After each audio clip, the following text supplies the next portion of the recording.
Record. Okay, let's try this again. So welcome to our Work Your Business While You're Working workshop. This is presented by my director team, and my upline came in to help us this evening, Linda McGuire. So she is going to help fill in for one of our directors that had a family emergency, and we really appreciate her jumping in and supporting us through this workshop. And I'm going to go ahead and quickly highlight my two directors that are joining us. Maybe if I can find you two. I can't find you two. You know what? You guys will be highlighted. We'll introduce you guys to them shortly. Okay. So we're going to get this party started. Okay. So can you all hear my music? Can you hear me too? Okay. So this workshop was inspired and came up with just hearing the Missy Elliott song, Work It. So I know it's kind of silly if you haven't heard the song before. I know Linda was like, I don't know what song you're talking about when Crystal and I came up with it, but it is something we came up with, and we had this idea that there's so many consultants that are working their business alongside of a real job, right? A real job. I shouldn't say a real job, another job, because our jobs are real, right? And so how do we support them, and how do we get them to succeed with their goals and however they started Pampered Chef? So who is ready to work it? This is where you guys are going to get your chat feature nice and ready. And I want to know who you are. Drop in the chat who you are and where you are from. Who are you and where are you from? I can't see the chat because of my thing. I don't know. I'm going to exit this for a minute. Oh, there we go. Okay, cool. Okay, so we have people from New Jersey. They're going really quick. We have some Texas, Virginia, Florida, New York, Kansas City, Michigan, more Virginia, Rhode Island, Birmingham. Lots of people from all over the place. North Carolina, Maine, San Antonio. Great. Well, thank you guys again all for joining us this evening. I will introduce myself really quick. I am Samantha Thomas, and I am a mompreneur, a boy mom of 3. I have a 7-year-old, a 5-year-old, and a 1-year-old. I'm a wife, and I currently hold the title of Advanced Director with Pampered Chef, and I'm CEO of my own brand, On Thomas Time, and that is the Mama Mealtime expert that I like to help people who are struggling to cook quick and healthy meals for their family. So that's a little bit about me with who I am, but how did I get started? So a lot of you have stories of why you got started with Pampered Chef, and we're going to delve into that this evening. But a little bit of background. I have been with Pampered Chef for 6.5 years.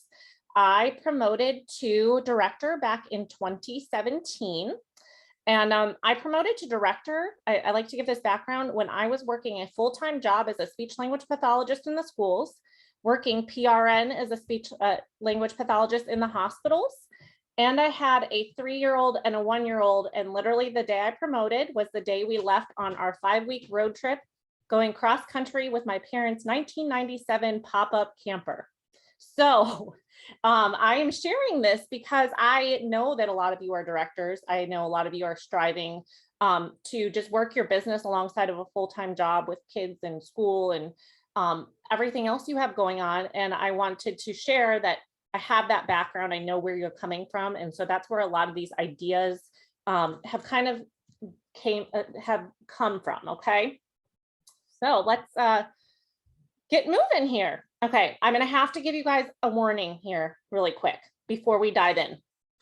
I may be a bit emotional today, and I don't mean like boo-hoo. I'm not going to be tearing up. I might, because I love hearing some stories, but rather I'm going to be passionate.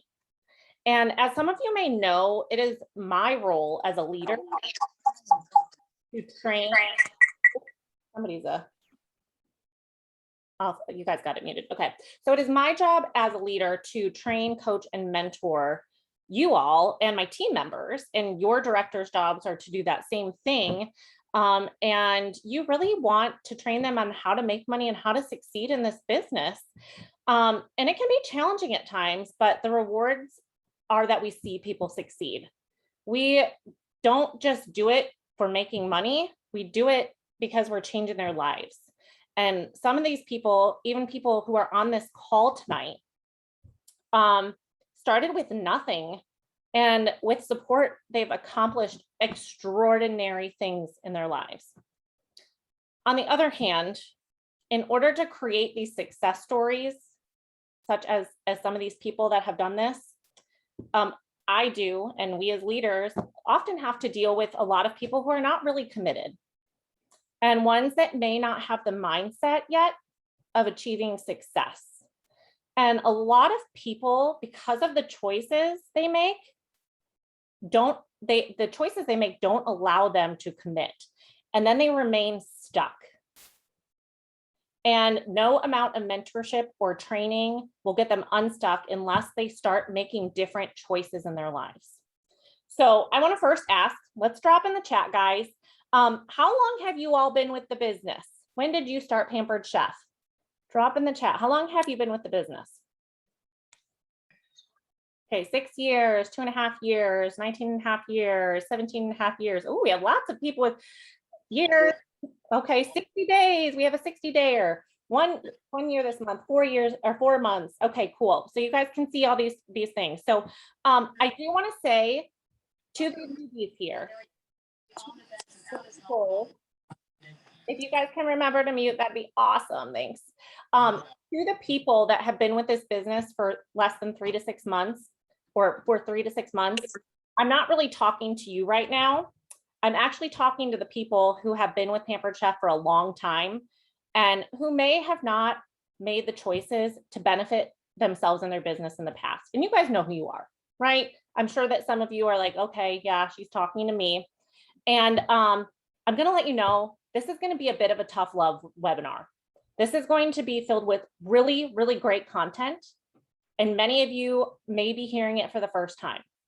However, if you are a consultant who has been on the trainings, and you've been on trainings with me, you've been on trainings with Pampered Chef before, but you have not taken action, you're the one I'm talking to right now. And I want you guys to think, all of you joined this business for a reason. But for whatever reason, if you haven't taken action, you're letting circumstances get in the way of letting extraordinary things happen in your life. And it's frustrating as a leader because we know that you all can succeed and we give you so many opportunities to succeed. So right now, I just want to put this out there. I have no financial gain. We have no financial gain from just doing this training because, guys, it depends on what you guys do with your business. It depends on.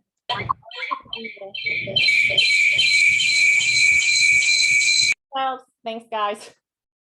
As you're hopping on, make sure it's muted. I know I need to figure out how to do that setting next time. There's lots of different resources that Pampered Chef gives us, and some of you flounder still. And I want you to start thinking about, why do you still do this then, if you're going to the trainings and not taking action?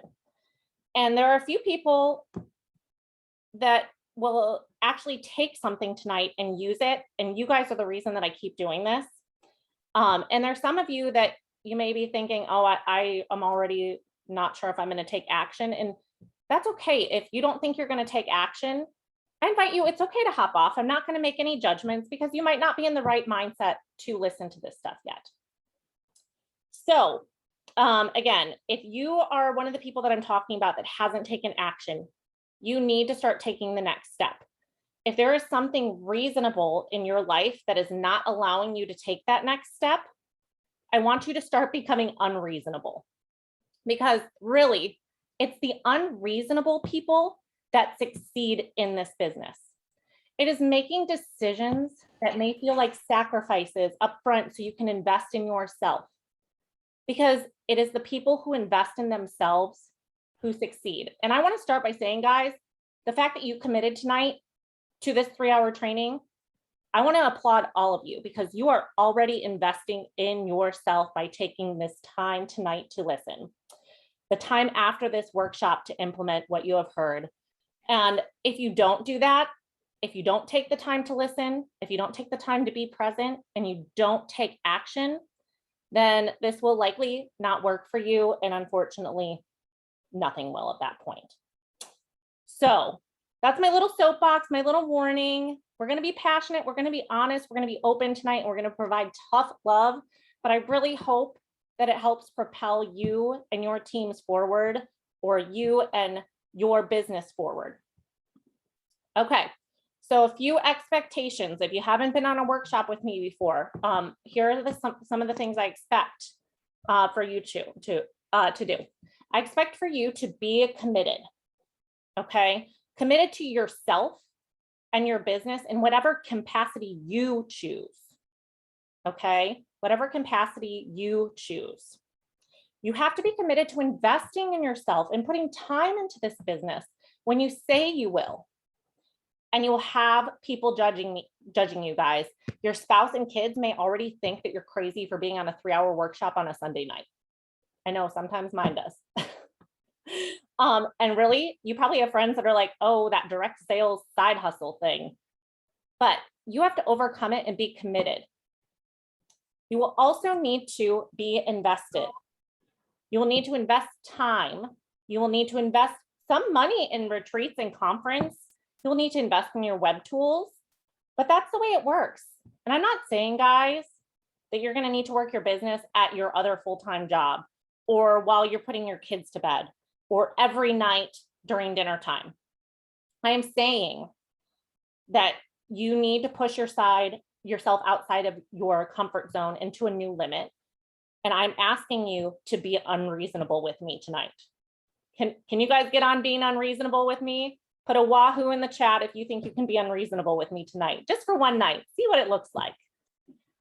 If you have a kids or a spouse who don't understand why you're doing this, put yourself in the mindset of leadership and be the leader of your household.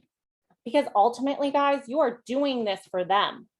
Whether it's to get those kitchen tools to make those meals that you're putting on the table for them, or to make a little extra money to cover the income or a little extra income to cover the extras, or you're striving to do this so you can send your kids to private school, retire your spouse, or maybe you just want to work from home.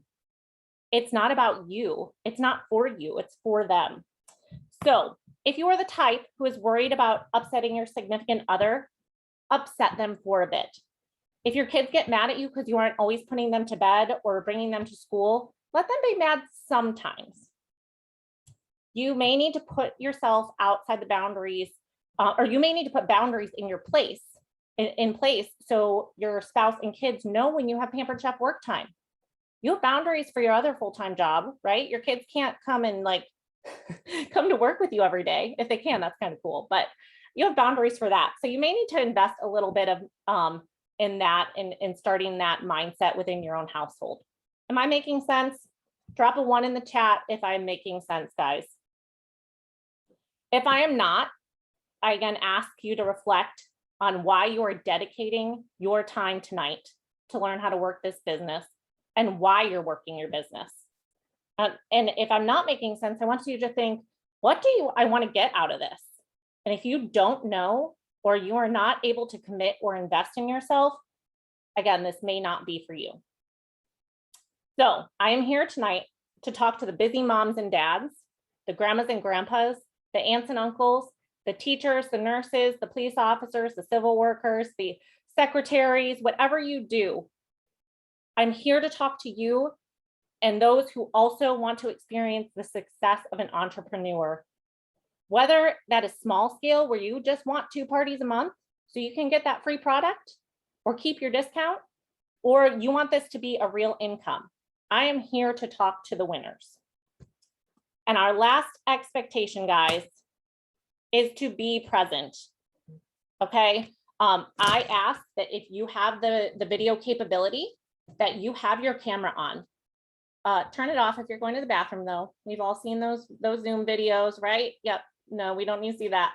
So, but seriously, you're going to be more accountable to yourself. You're going to be more engaged. You're going to be able to be looking at the people on the side of your screen, however you're viewing it, and you're going to be getting more out of it than if you're sitting there with your camera off, doing dishes, folding laundry, kids running around in the back. Guys, trust me, I have 3 kids upstairs. I have no clue what's going to happen tonight, but I am in my office. I've shut the door and we're hoping for the best. My husband's got them, but be present tonight, guys, because you really will get more out of it by being present. So that is my rant. I do that because I want to start this workshop with the mindset of commitment, investing in yourself, and being able to take action. So who is ready? Woohoo! Let me hear some clapping. Put your clap reaction up. I want to see who's ready to move on. Okay, guys. So what you need tonight, okay? What you need tonight. This is supposed to start by itself.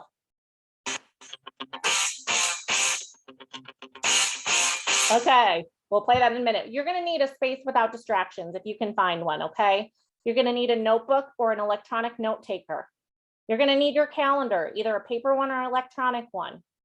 You might need to go tell your family you're going to be unavailable for a bit.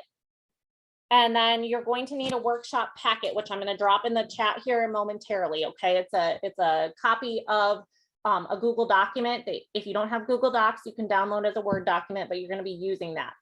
So this is your opportunity. We're going to play this song and you need to take 3 minutes to go get yourself together, go to the bathroom, grab yourself a drink, and grab all your supplies that you need for the next 2.5 hours here. Okay, so here we go.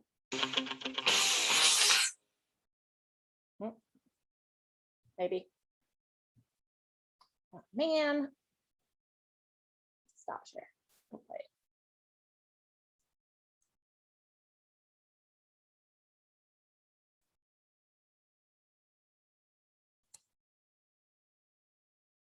Well, we may not be able to play that, but you guys go get your stuff and be back by 7:25, please.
Okay, So I see some of you downloaded the Google Doc.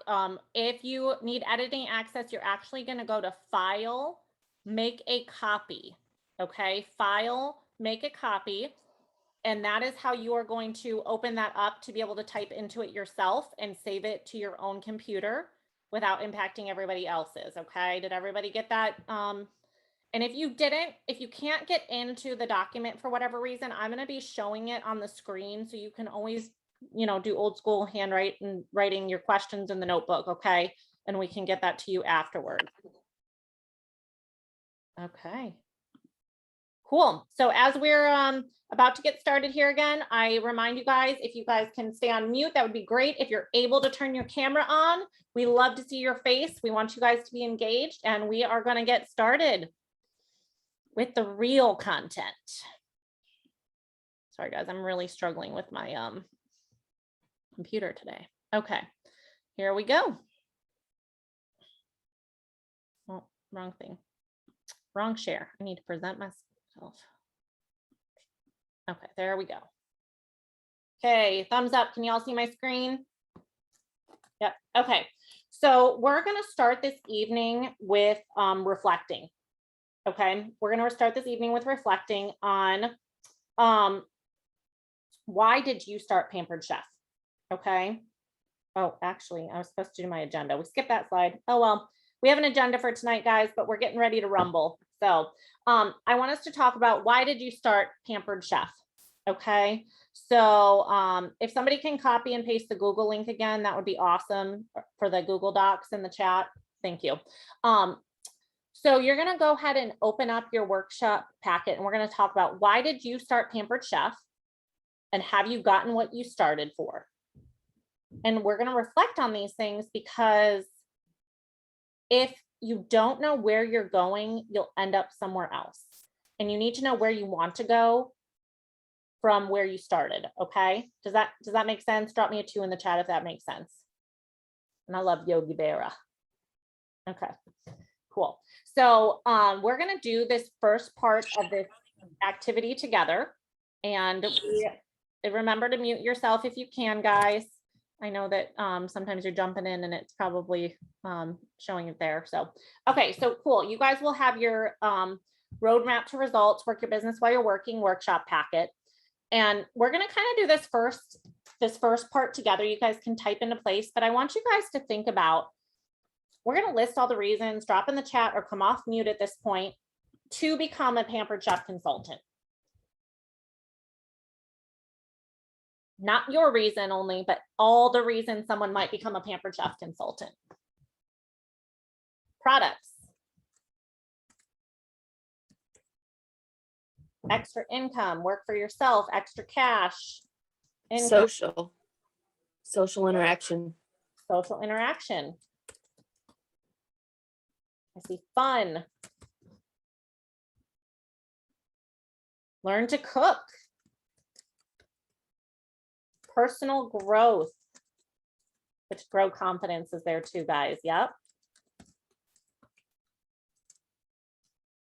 Trips. Share the product. Make your own schedule. Be your own boss. Okay, so you guys got the idea there, right? Okay, so we are going to take a few minutes and have you guys reflect on, actually, we're not going to quite do that yet. So now we kind of thought about the reasons that we want to become a Pampered Chef consultant. Now we need to think about, why did you become a Pampered Chef consultant? Okay, and you guys are going to take the next 3 minutes to go through and do that part of your worksheet of listing all the reasons you decided to become a Pampered Chef consultant. Okay, so the second box there. So I'm going to set my little timer here. Get my app up. Timer. And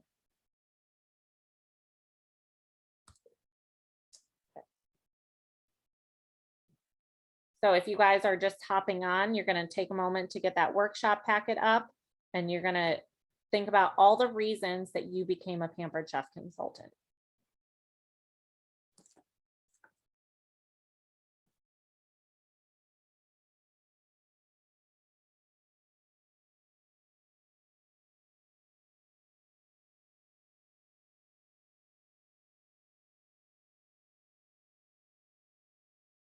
And I might shorten this a little bit because I think a lot of you probably have an idea of why you became, but list all the reasons.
Want you to give me a little hand raise with your reactions if you're done.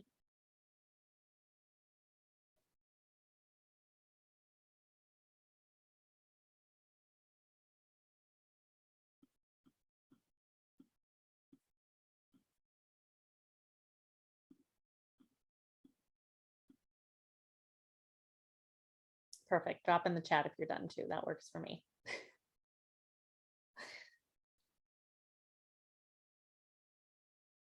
Okay, great.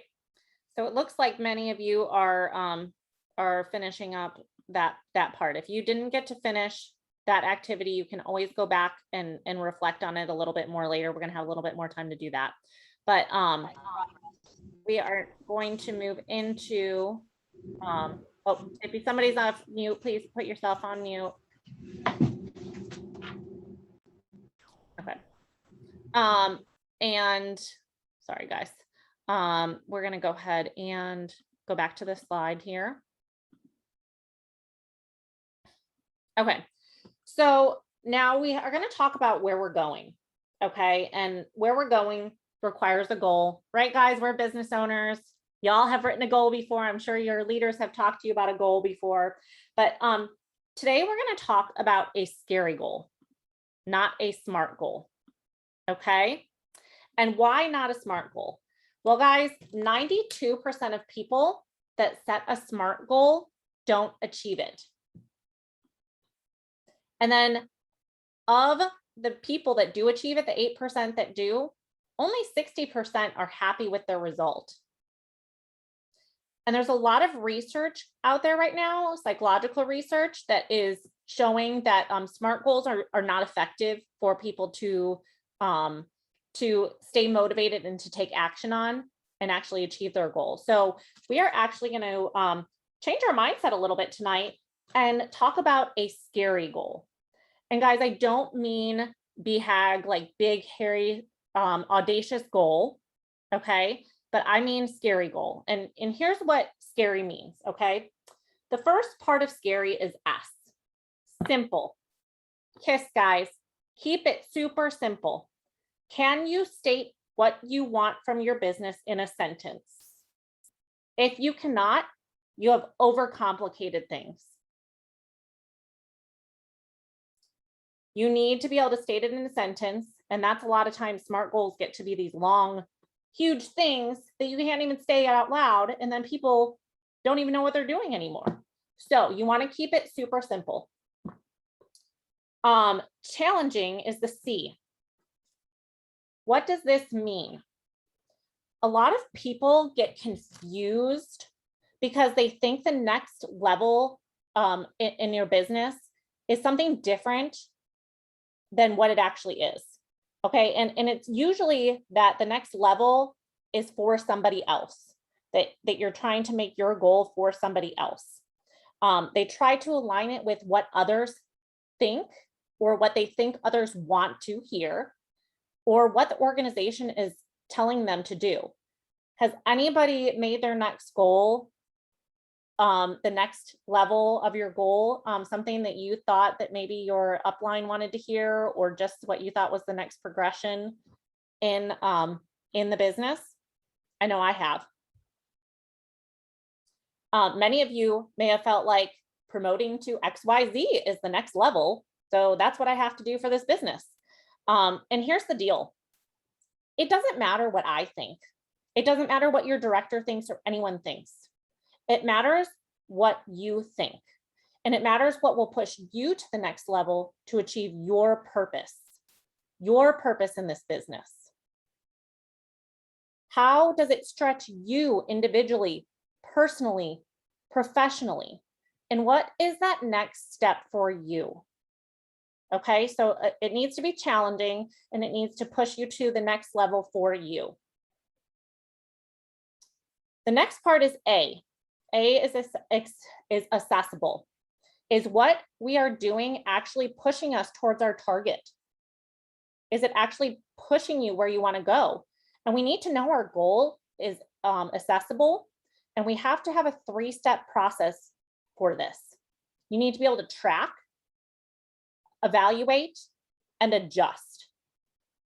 You have to have something you can track. Or how do you know that you're achieving it? What is your metric? Our businesses need a metric as they revolve around making money or selling products or getting new team members. It's not just a feeling. It needs to be something tangible, something you can see and verify outside of your own feelings and outside of your own heart. So I ask you, do you have a way to evaluate your goal, your next goal in this business? The R is reasonable. This is a mindset shift, guys, from realistic and SMART goals. And this is where SMART goals really actually fail a lot of times, because realistic tends to be limiting. We often judge something to be realistic based on if we could achieve it in past situations. If we didn't, then we often judge ourselves, we judge it to not be realistic because we weren't able to do it before. Why would we be able to do it now? And frankly, guys, that's just really ineffective. A more effective way to look at your goal is it reasonable for you? Not reasonable for me, not reasonable for your director or someone else on your team, but is it reasonable for you? And how do you know that? You know that by asking yourself, is it within your skills, your experience level?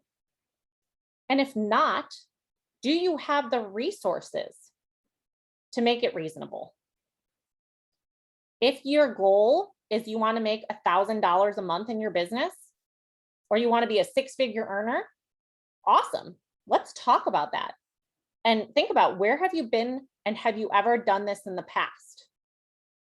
If you haven't done that yet, it doesn't mean that it's unreasonable. It might mean the timeline is unreasonable.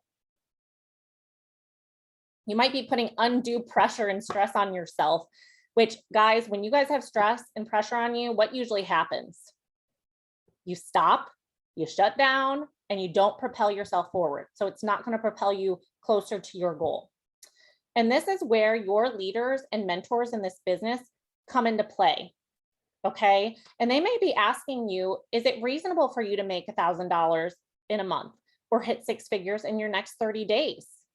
And it might very well be, but talk with them and see how you came to that conclusion, so you can set your expectations and they can be calibrated to where you are right now in your business and in your season of life.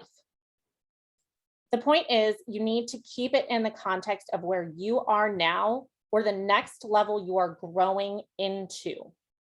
If you do not have an effective coach or mentor, guys, please reach out to me.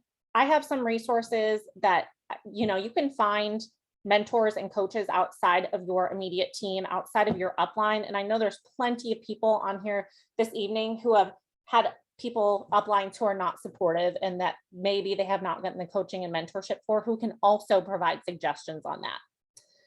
Do I have anybody that wants to add to that before I move on? I know there's some experienced leaders in here that might be able to add to that.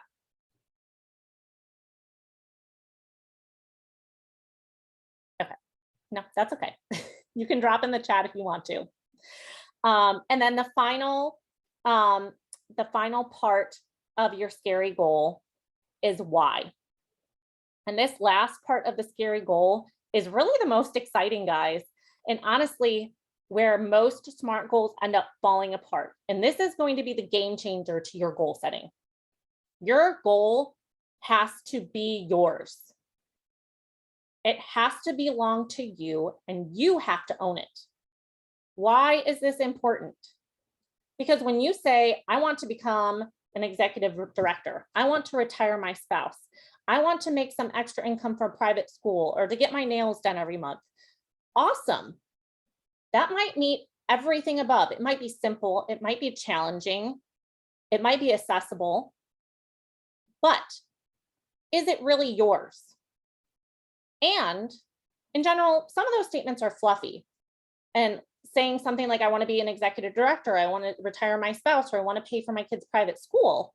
That's great. They're really great reasons, but they're actually consequences of having a goal that is dialed into your personal self.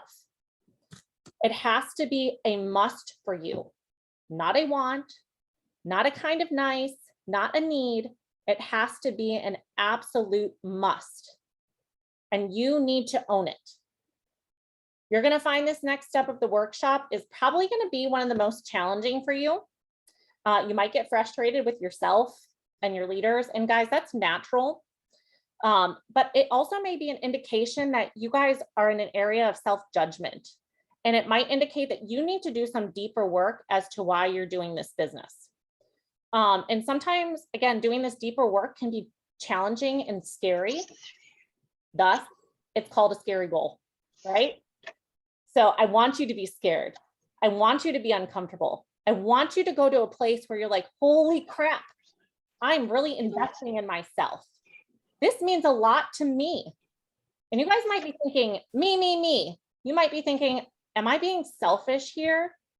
And the answer is yeah, but you might need to be selfish for a time. And it is not self-centered. It is selfish. This means you have to lead with yourself. Because guys, if you're not 100% invested in your goal, if you don't 100% own your goal, then I can promise you that you are holding yourself back.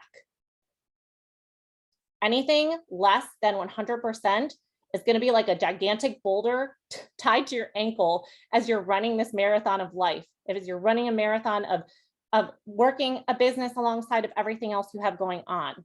So remember, this goal has to be 100% aligned with you.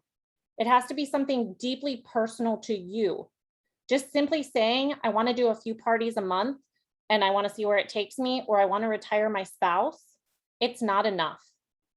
What about doing a few parties a month is important to you? What about that makes it a must for you? Not your spouse, not your kids, not your director, you. And we have to get clear on that. At the end of this evening, you should really have your thing, and you should be able to take 100% ownership over it, which means you're going to have a much higher probability for success.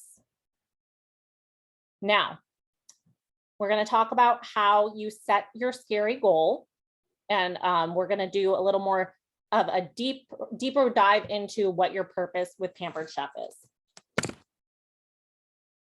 Okay, so you're going to pull your sheet back up again, your workshop workbook again, guys. And we already started doing the first part of what's your purpose. And you are going to need to pull that up again. And really, this is because many times we don't know the purpose or intention of our Pampered Chef business. We go through the motions, but we don't have perspective on why we are doing something. And then we lose motivation and momentum. Drop me a 3 in the chat if that has been you. You have no clue why you're doing your business. You just kind of show up because you think that's what you have to do. And then you lose motivation and momentum. When you know your intention, guys, is your aim or your plan. It gets you through the hard times. Okay. So we are going to take another 3 minutes and we're going to pull that worksheet back up. And you guys are now going to get into a little bit more of the, why do you like having your own business? What does a successful Pampered Chef business look like for you? And what do these things up here, why you decided to join Pampered Chef, like having your own business, what does a successful business look like for you? What do these things do for you and your family? Okay, so I'm going to stop sharing. We're going to put our timer on. You guys are going to pull that up. And we're going to get started. So you guys have about 3 minutes to do this. And again, you guys are going to find that you may need to take more time to focus on these things later too. There we go. I'm going to put some music on. If you guys are annoyed by the music, I have the timer up. Can you guys, you can't see my timer. Can you guys see my timer? No, okay. Let's see. No. Let me see. This is new for me, so let me see.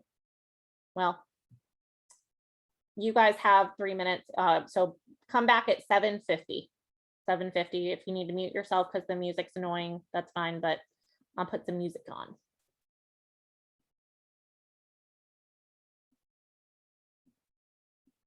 When I was 16, my father said, you can do anything you want with your life.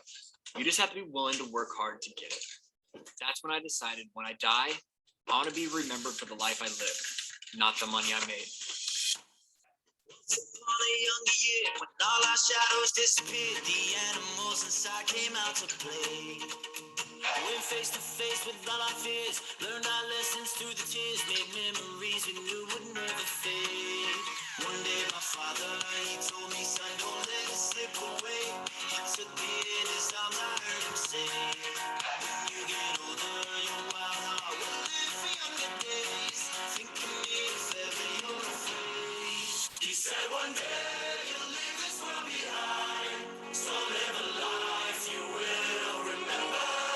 My father told me when I was just a child, these are the nights that never die. My father told me.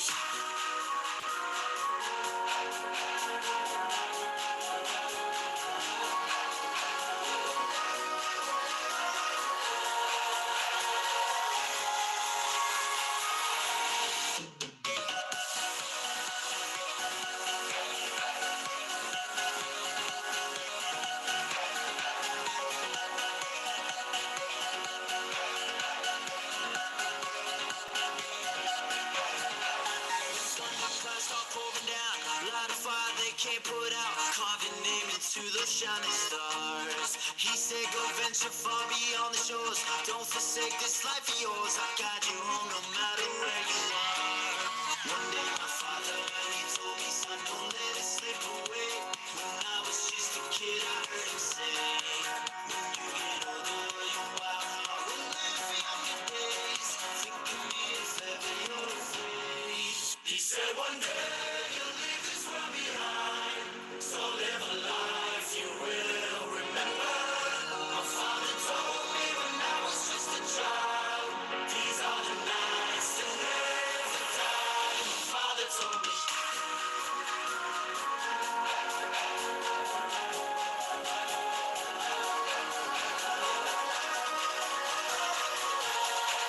These are the nights that never die. My father told me.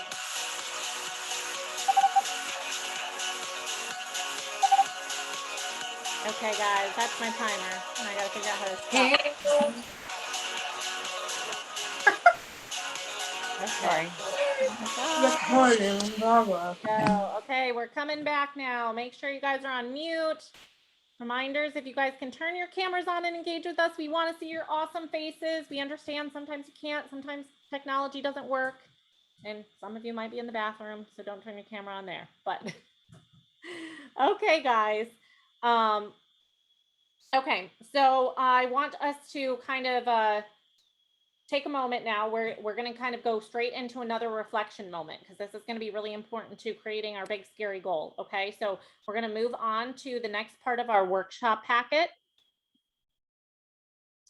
And you are now going to start looking at page number, and my pages may have gotten messed up now. It should be 3 and 4, and it is. Okay, cool.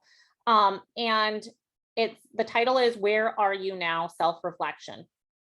So you guys are going to take the next 4 to 5 minutes to do this part.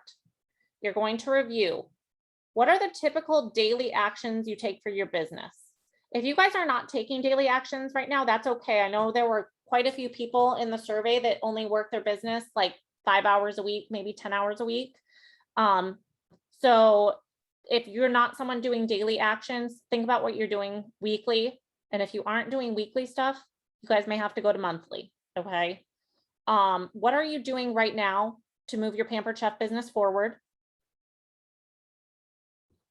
What are you not doing or do you want to do more of? And guys, these are the actions that often get pushed aside or delayed due to distractions, unforeseen circumstances, or my favorite, when I have more time in life. I'm going to get to that. Okay. And then the last question that you're going to ask yourself is, what are you avoiding? What are you avoiding? And guys, these are the actions, the hard stuff that you avoid in favor of other tasks, like going to check your email, scrolling through social media, doing laundry, spending hours making that perfect picture to put up. These are the things that don't move your business forward, though. So what are the things you're avoiding that will move your business forward?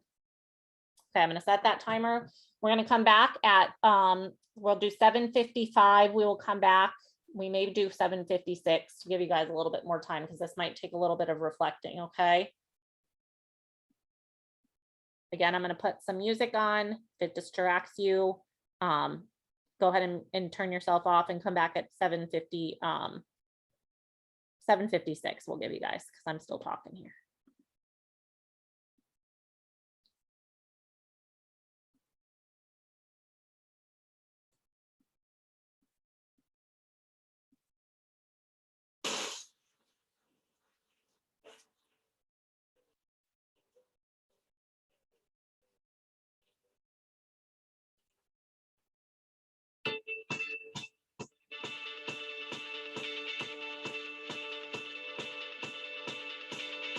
When I was 6 years old, I broke my leg. And I was running from my brother and his friends, and tasted the sweet perfume of the mountain grass I rolled down. I was younger then. Take me back to when I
Okay, guys.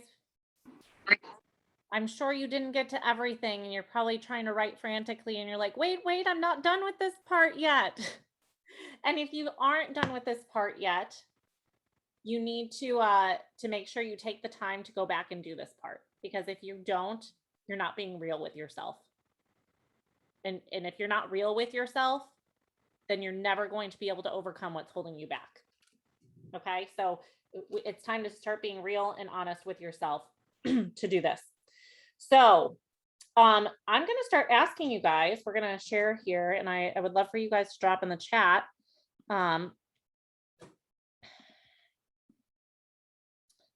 What did you discover is holding you back when you started going through these things? Okay, what did you discover is holding you back when you started going through these things? You can start dropping it in the chat if you know what these are. And if you don't, these are usually the challenges you're facing that hold you back. And they're typically due to three things. Habit, meaning you just don't do it, or you're not consistently putting the effort in to what needs to get done. Belief, it means you believe you can't do it. Or skill, meaning you don't know how to do it. Okay. Now, drop me a 4 in the chat if this is like an aha moment for you. And drop me a 5 in the chat if you already knew this before you came.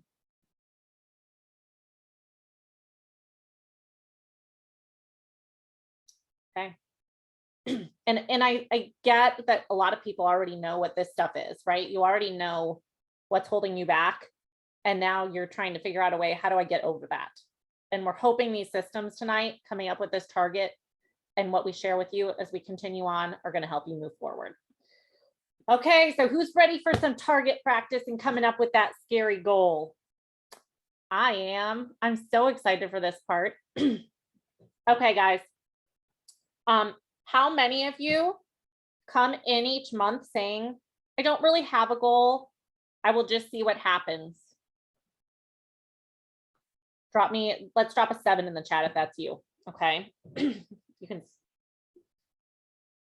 How many of you guys go on a trip without a destination in mind? I mean, would you guys get into your car without plugging your target or your destination into your GPS, or not knowing where you're going? Would you show up to target practice with arrows and bows and have nothing to aim at? Probably not. So let me ask you, why? Why do you do this with your business? Why do you just say, let's see what happens? If someone comes to me, we'll see what happens. Let's see what happens with this party. Guys, 90% of the issues we have in our business is due to lack of clarity on what your target is. We show up and have nothing to aim at. So we are really going to start looking at, what are we going to aim at, guys? What is your desired result? You're going to gain clarity of your target, and you are going to come up with your scary goal. So a couple things, guys. You need to avoid shiny object syndrome. When you're coming up with your scary goal, you don't want to be a wantrepreneur. You don't want to try to be something else that you're not. You want to be an entrepreneur, but that means to be true to yourself. It's about quality actions and not quantity of actions. And it's identifying specific behaviors that will get you your results.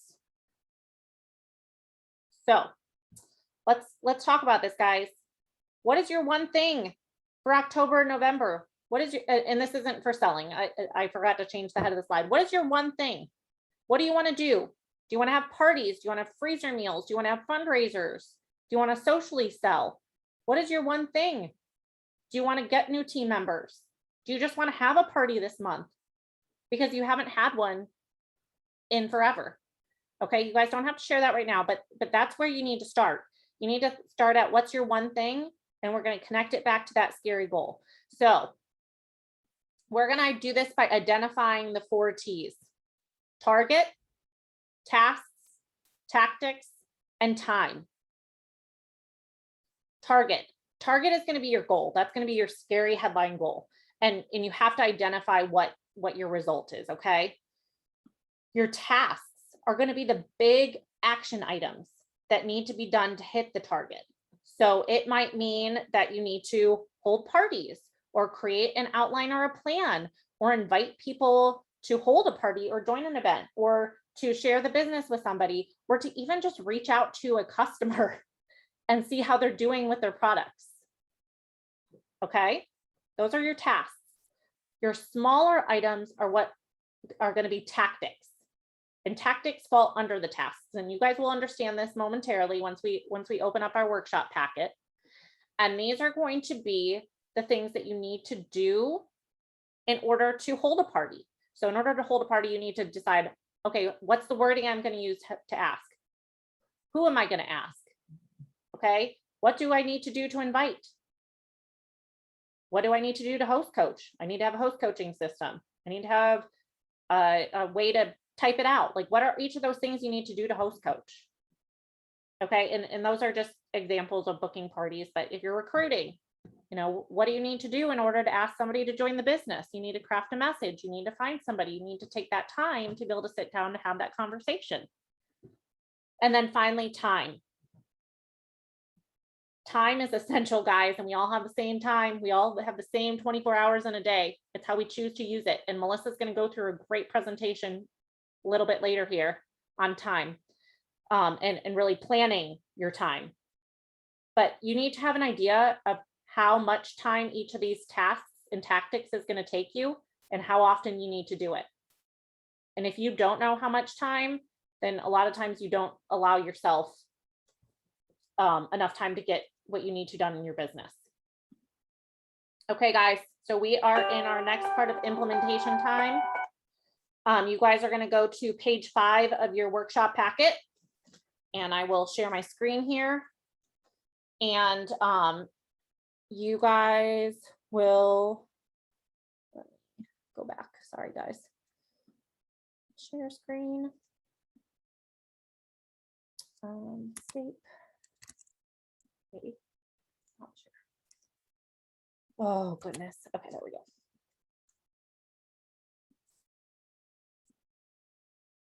You would think I would know how to do this after doing these the whole time. Okay, page 5, take action. You guys need to identify your scary goal. What is your target? And does it meet the criteria of a scary goal? And then the second table that you're going to do are, what are your tasks that you have to do to get to that scary goal? Not the big tasks, okay? The tactics are the big action items that you need to do that. Not those little things like typing out a script or whatever. The big things that you need to reach your scary goal. And what we're going to do right now is we are going to,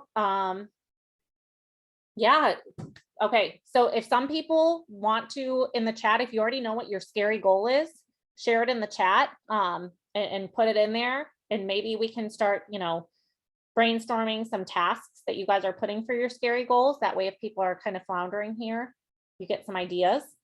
And we'll go through a little bit more after we're done. I should ask, drop me an 8 in the chat if you are unclear on what a task is.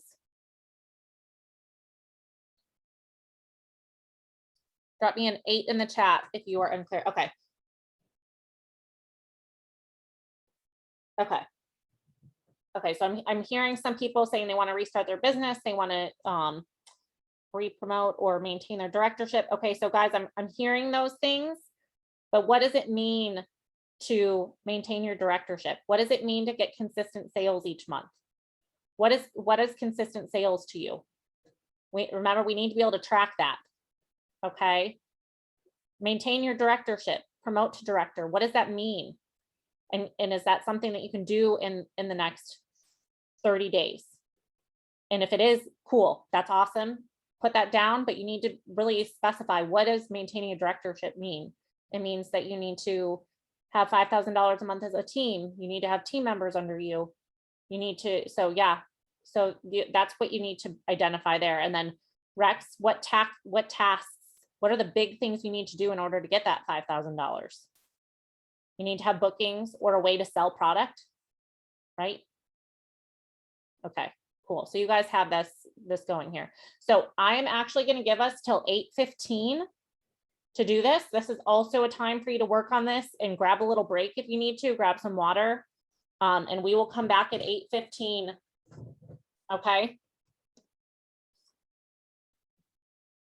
Okay, so I'm gonna put on some music again. If you guys don't like the music, mute yourself. I will put on the timer here, and at 8:15 you're gonna come back.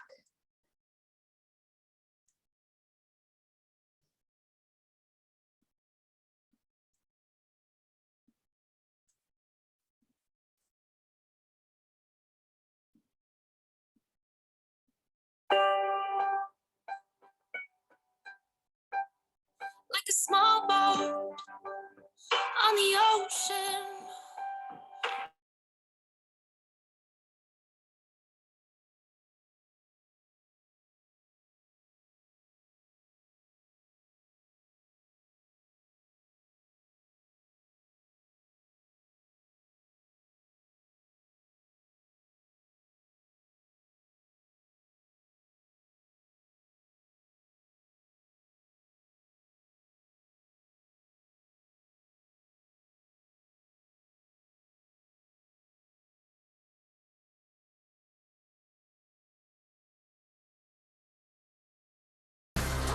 My power's turned on. Starting right now, I'll be strong.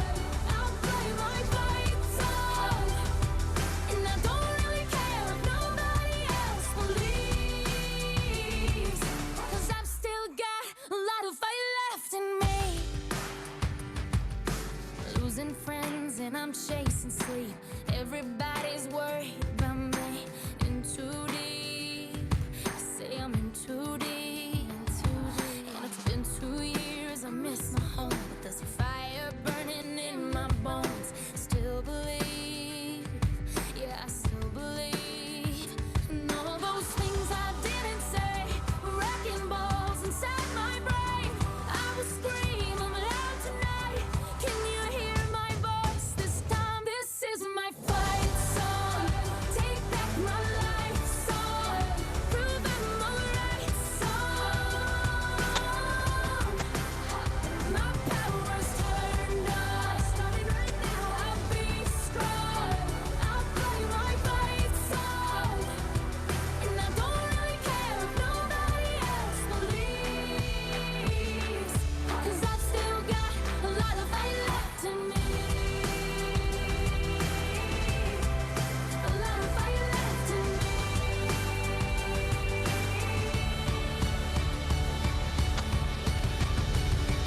Like a small boat on the ocean, sending big waves into motion.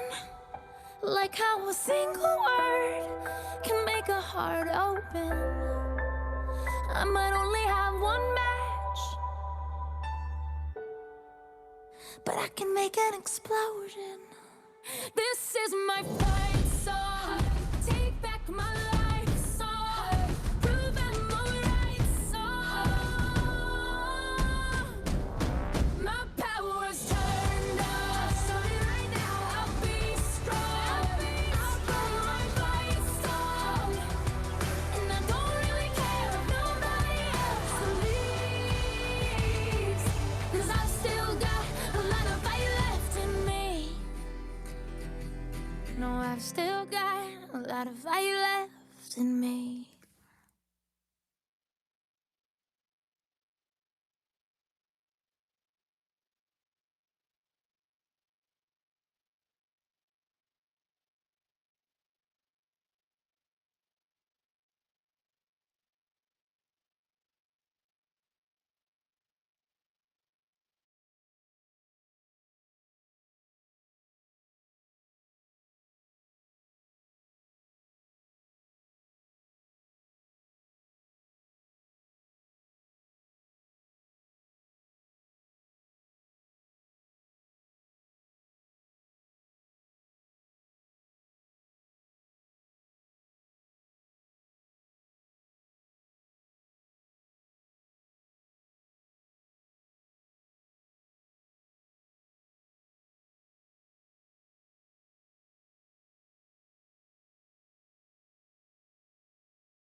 Okay, guys, the timer is up. Okay. So I hope, oh, I'm seeing I have a huge list of tasks. Julie, how does that make you feel like moving forward? Do you feel like you kind of like have a little bit more direction right now? You might feel a little overwhelmed. And so this is where the next part is you're going to have to prioritize that task. Okay. Okay, focused. I love it. You're focused because those tasks hopefully all have to do with your priority goal, your big scary goal. Okay, cool. Okay. Let me go ahead and share my screen really quick, and we will just kind of go over a lot of this other part of your worksheet. You're going to have to do on your own time, okay? So some of you may have already started putting your priority tasks in. So after you labeled them, you'll go down to this tactics part. So priority task 1, somebody either put in the chat or come off mute and tell me, what is your number 1 priority task?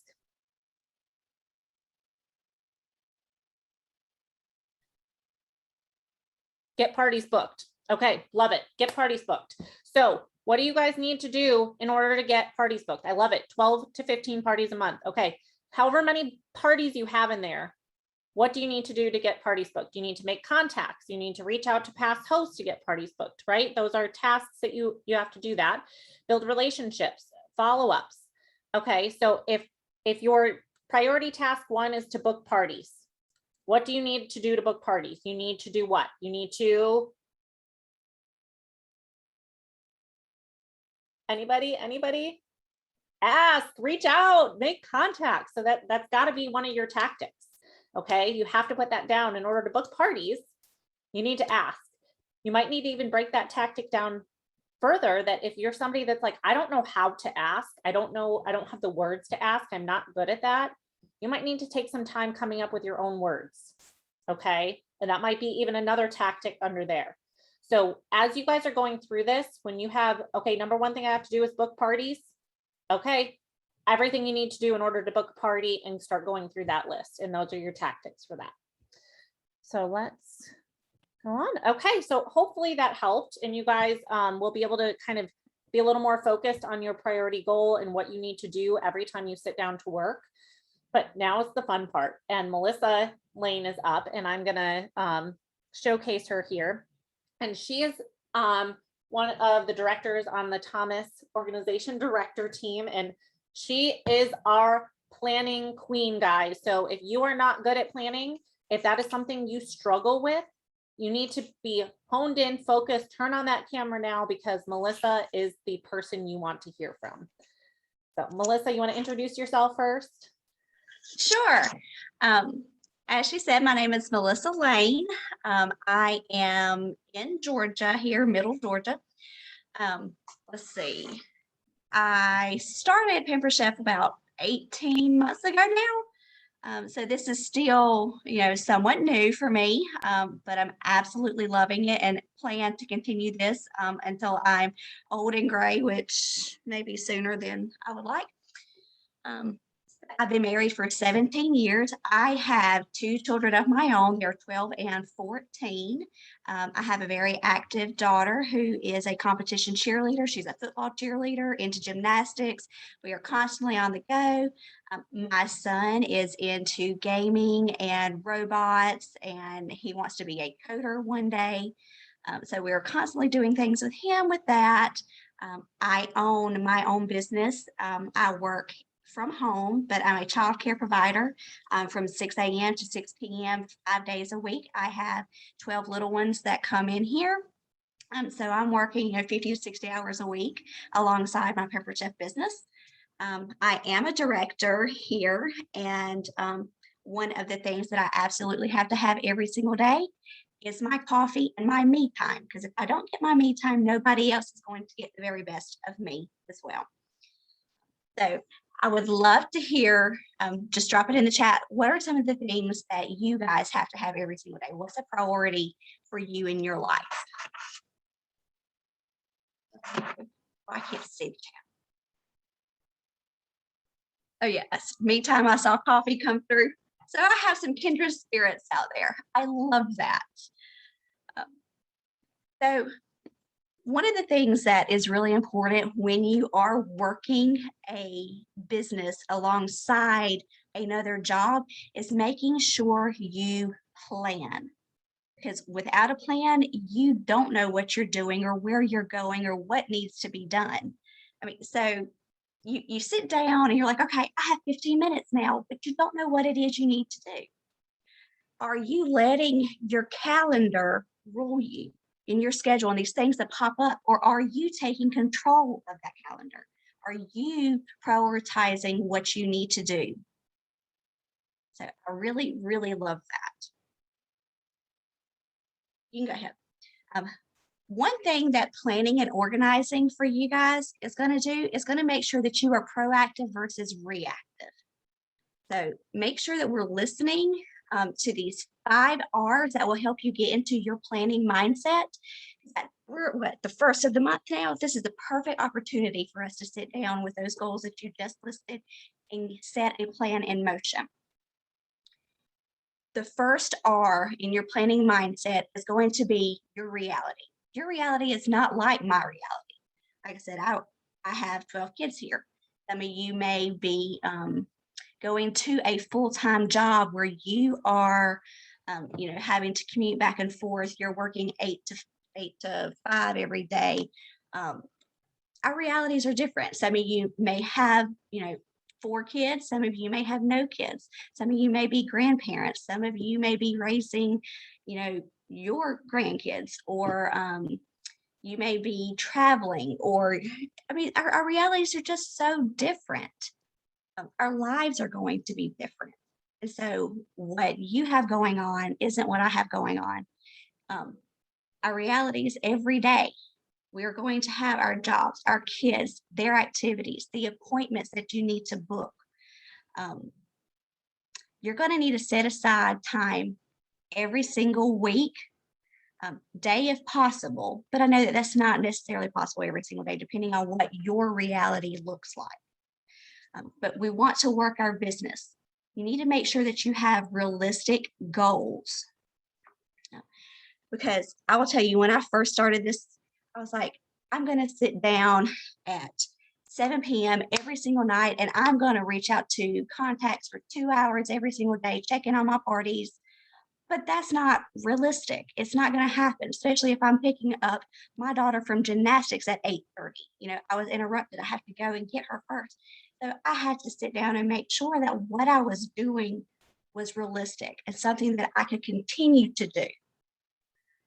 Because I don't know about you guys, but if I set like a goal or say that I'm going to do this and I don't get to do that, I then feel like my entire routine and schedule has been upset, and then I can't get back on track.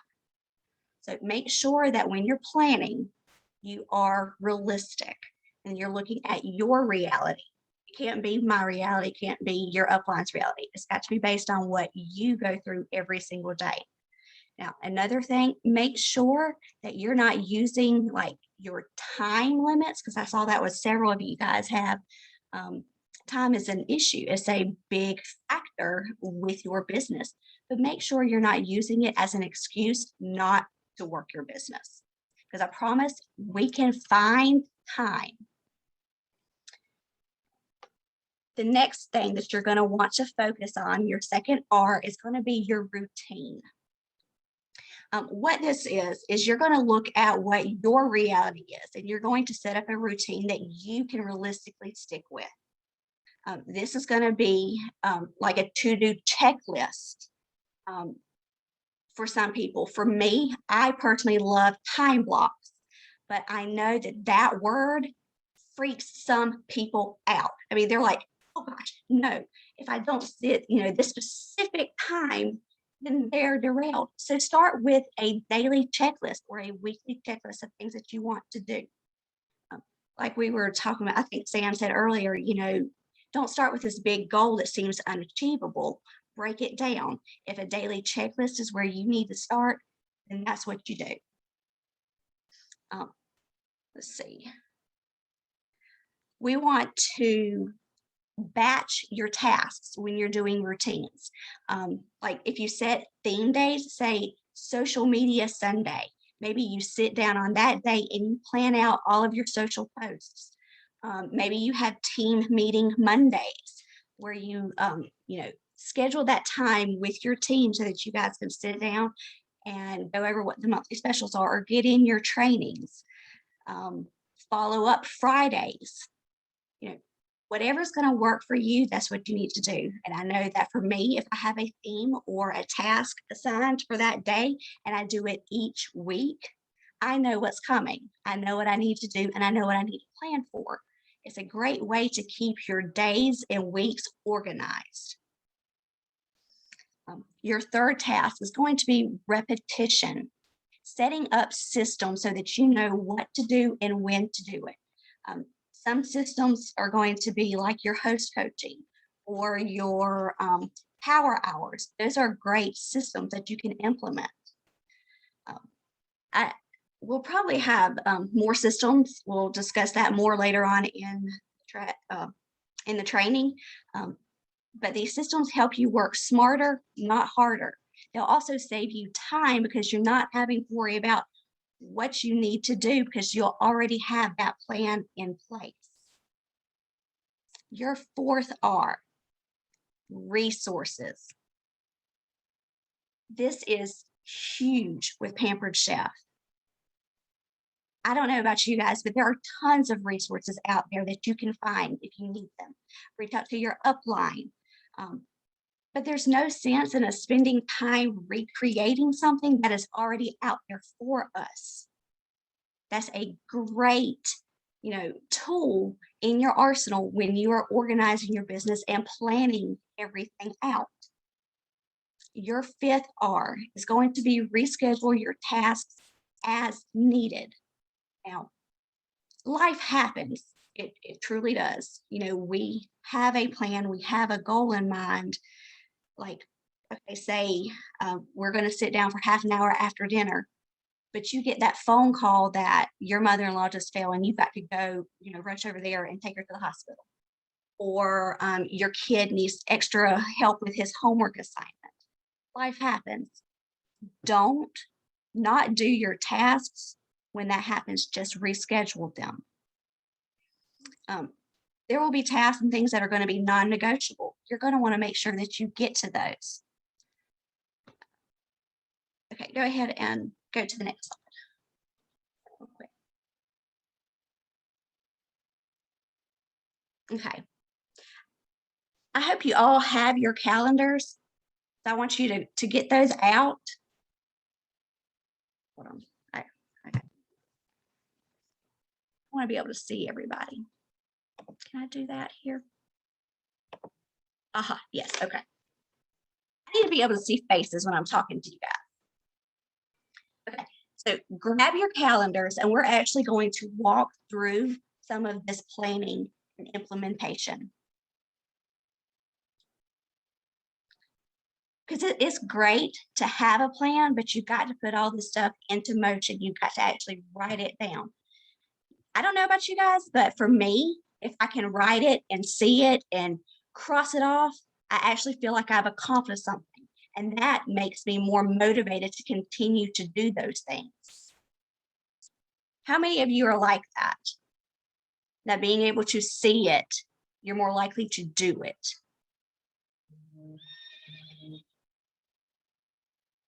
Yes. See, there's a couple out there that are like that as well. Okay. The very first step when you are planning, and this is pretty much planning anything, whether you're planning a party or, planning your calendar, you need to brain dump everything that you have in your head that you've got to get done. So, creating this list of all the things that you want and need to get done, whether it's daily, weekly, or monthly. You don't have to worry about organizing this right now. Just literally dump everything on a piece of paper. Some examples of these things are like checking in on your parties, doing host coaching, maybe creating images of the new specials that are coming up. Maybe you have doctor's appointments that you've got to take the kids to, or a dental cleaning, or you know that you've got a big project coming up at work, whatever it is that you know you have to do this month, write that down in that list. One thing that I found that helps me is I take highlighters and I color code my tasks. Oh, now I've moved on to step 2. Sorry, I'm getting ahead of myself. I love this. I just get so excited. Melissa, do you want to give, like, we'll do like a minute. I know a minute's not going to be long enough to get everybody's brain dump, but for some of you that are maybe frantically writing right now, let's give you a minute to write down as many things as you can think of that you have to get done right now. Okay, that sound good? Yes, please. That's what I said. I dumped ahead of myself. I get so excited about planning and organizing. I mean, like that is my, I don't know. I love it. It gets me pumped.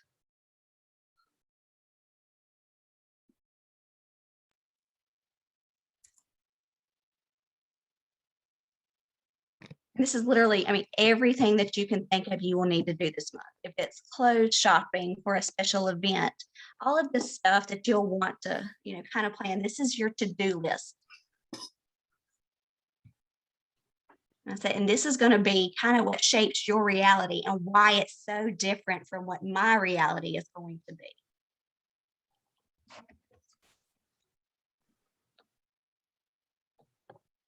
Someone suggested if you need ideas, drop them in the chat. You can start listing in the chat so others can see.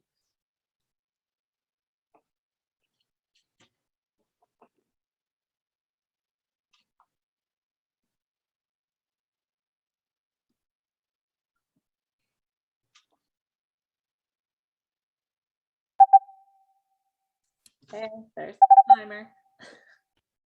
1 minute's up. Okay, so that was the first thing, is literally to brain dump when you're planning. The second thing that you're going to want to do, really, I color code my list.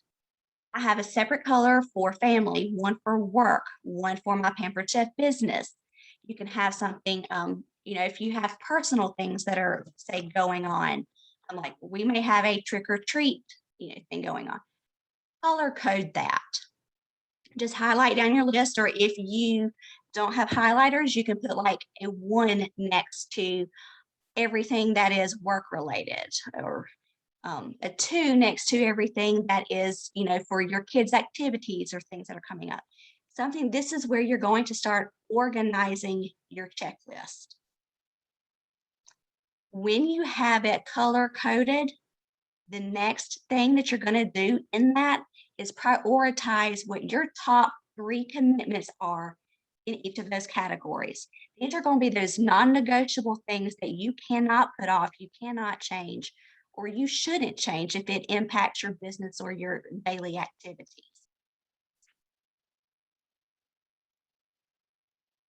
This will also help with those action steps that you were just coming up with. You can prioritize your things here.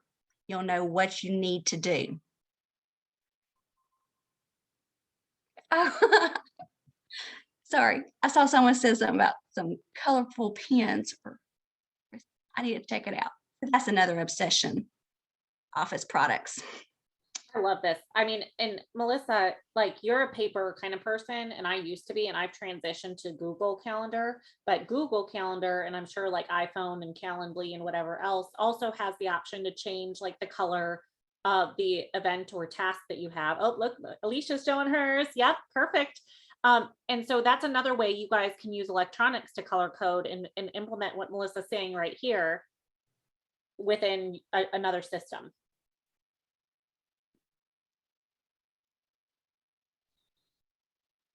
Okay. So once you have everything kind of organized, this is where you're going to sit down with your phone or your calendar and literally fill out your schedule.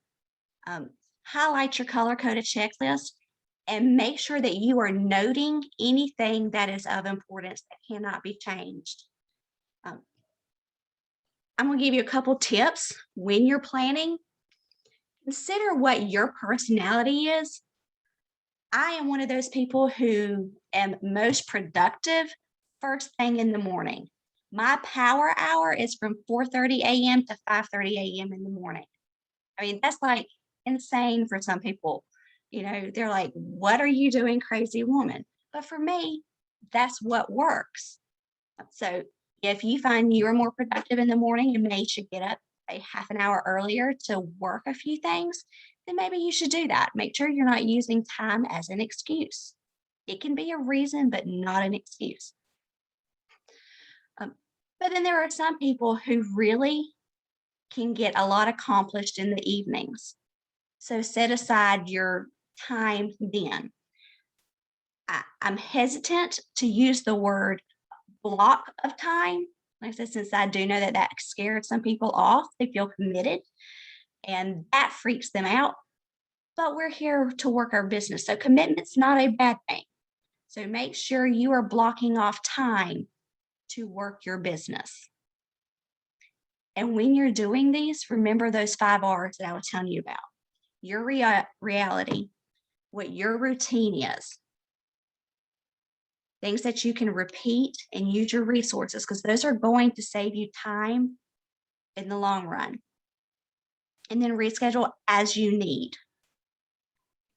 But I don't want anyone to ever feel like time, what's the word I want to use? That,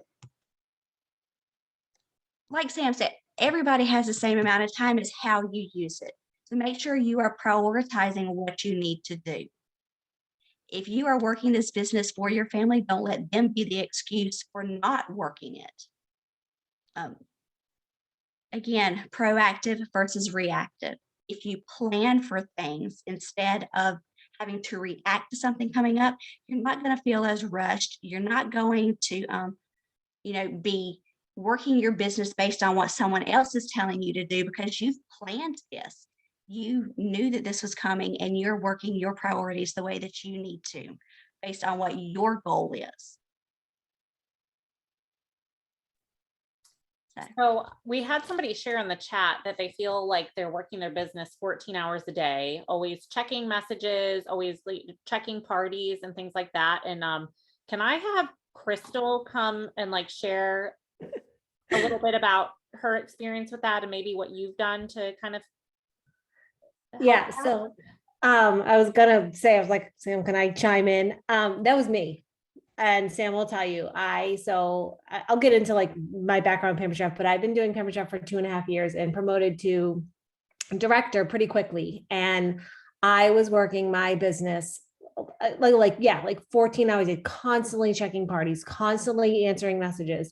My team members would message me, I would message them back. And, I still do it occasionally, but I have really prioritized my office hours, and I have not only let my team know and my org know when they can message me, and I let them know that these are my office hours and this is the time that they can message me. And though I might answer or I might not, because it is out of office hours. And I've also very much prioritized my weekends. I don't really work Pampered Chef on the weekends unless I really have to. I send out my host coaching and that's it. I do 5 to 6 parties a week. So I work my business during the week and I make time for my kids. I take my daughter to karate because I know if I'm home, that will be on my phone doing Pampered Chef. So I just try to prioritize that family time and prioritize and just kind of shutting it off. And Sam says to me all the time, there are no Pampered Chef emergencies. So it is okay if you don't answer right away. So, that's kind of how that was a mindset change for me. It's okay to not answer, to put it down, especially at night when you're getting those messages at night or whatever. So, it's hard. It's hard because you want to be there for your team. You want to be there for your customers, but putting those limits on your team and putting those limits on your customers and knowing that you put your family first, I think is important for them to see. Because you can't be 24/7 with Pampered Chef. So, but it's hard. So I want to expand yes. on that for a second Go too. ahead. Yeah, go. What I was going to say also is prioritizing and making sure that you know what are your daily activities versus say your weekly activities will also help with that. Like for me, a daily activity is checking in on my parties and doing my host coaching.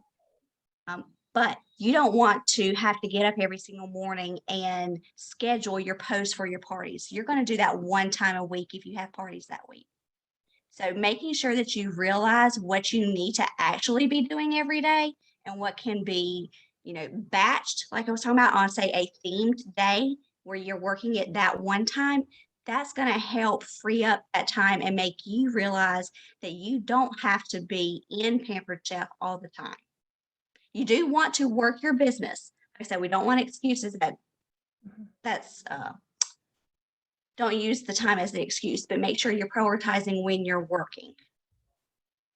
I work 60 hours a week. I have to make sure that I have a set side, set, I can't even talk today. Set aside a certain amount of time. Yep. Do So- that. So I want to elaborate. I know some people were asking, do you not work your business over the weekends at all then? And I think what it comes down to is you set specific time, because reality is you can take 30 minutes in the morning when you get up, respond to people on your party, things like that. You can then take 30 minutes in the evening to do that on a weekend where like, it doesn't mean you have to be working that party all day long. And when you get a comment and you're at a soccer game or you're at a family event, you gotta be like, oh, hold on, I have a customer that commented, I need to get back to them. It's okay. You just want to answer in a timely manner. You don't want like 5 days to go by and you don't answer. It's just that you don't have to answer that moment, that hour. You can do it later if you have that time already like set up. So when Melissa says time blocks, we're going to use the term office hours. Okay. If you're working a full-time job, you need to set Pampered Chef office hours, just like you have office hours at your work. Okay. If you're working on the weekends, but you still have family that you need to balance, what are your office hours on the weekend? So you're focused on your Pampered Chef business when you have your Pampered Chef business, but then you're focused on your family when you have your family and you're not multitasking. Because if you're multitasking, you probably are not being effective or engaged in either. Yeah. So like Sam says, that's exactly what I do. Like in the morning, I'll check into my parties, I'll send my host coaching out, comment, whatever. And then I do it in the evening because we have soccer. We do things on, I do things with my family on the weekends. And yeah, I do run, my parties start on Friday. I do pre-party Thursday, Friday, Saturday, and Sunday. I run my product posts. I use Send Share. And then we have a wrap-up day on Monday and always extend on Tuesday because nobody ever orders in time. So that's my template. So my majority of my parties are running over the weekend, and I will check in, but it's not something I'm doing multiple times during the day because again, family time is important. But then during the week, I'm getting, I'm on Monday, it's go time. So like Sam will go into it, but we're going to talk about daily mode of operation and like, what are those must-have things that you must do during those parties that you cannot forget to do, to just prioritize that system and to kind of, know what you need to just get those done. So then you can step back and, move forward with your day. Cool. Okay, Melissa, did you have any more to add to the slide or to the planning your schedule? No. Okay. Basically, the last thing I wanted to say is that all the planning in the world is great, but unless you actually put your plan into action, you're not going to go anywhere. So when you write it down or you put it into your phone, make sure that you are doing what you have said you're going to do. Awesome. Great advice. So we are all about taking action. Okay, guys, I want you guys to literally stand up in your seat that you're in right now, do a big wave across our thing. And I know you guys think I'm insane, but we've been sitting here for a little bit and you guys we don't want you to lose interest. So stand up, do the wave, do a little stretch, and then type Wahoo in the chat if you're ready to start learning how to put those non-negotiables into action. Love it. Okay, so Melissa has set the foundation for us, guys. She has set the foundation for, guys, you have probably a never-ending list of stuff that you need to get done, okay? And you have realities in place. And I would say most of you on here are working a full-time job while working your Pampered Chef business, or you are a full-time parent while working your Pampered Chef business, whatever you're doing. We have other things going on. So we are going to now talk about something called a daily mode of operation. Okay. Who has heard of daily mode of operation? Drop a 1 in the chat if you've heard of daily mode of operation. No. Drop a 2 in the chat if you have no idea what I'm talking about. Drop a 2 in the chat if you have no idea what I'm talking about, because you're going to learn today. So we're going to talk about what it is, how to make one, and why it's important. Guys, make sure you mute yourselves if you are not already. Good. Okay. So a daily mode of, or DMO is what we refer to is a daily mode of operation. And these are the tasks that need to be done daily to continue to move towards your target.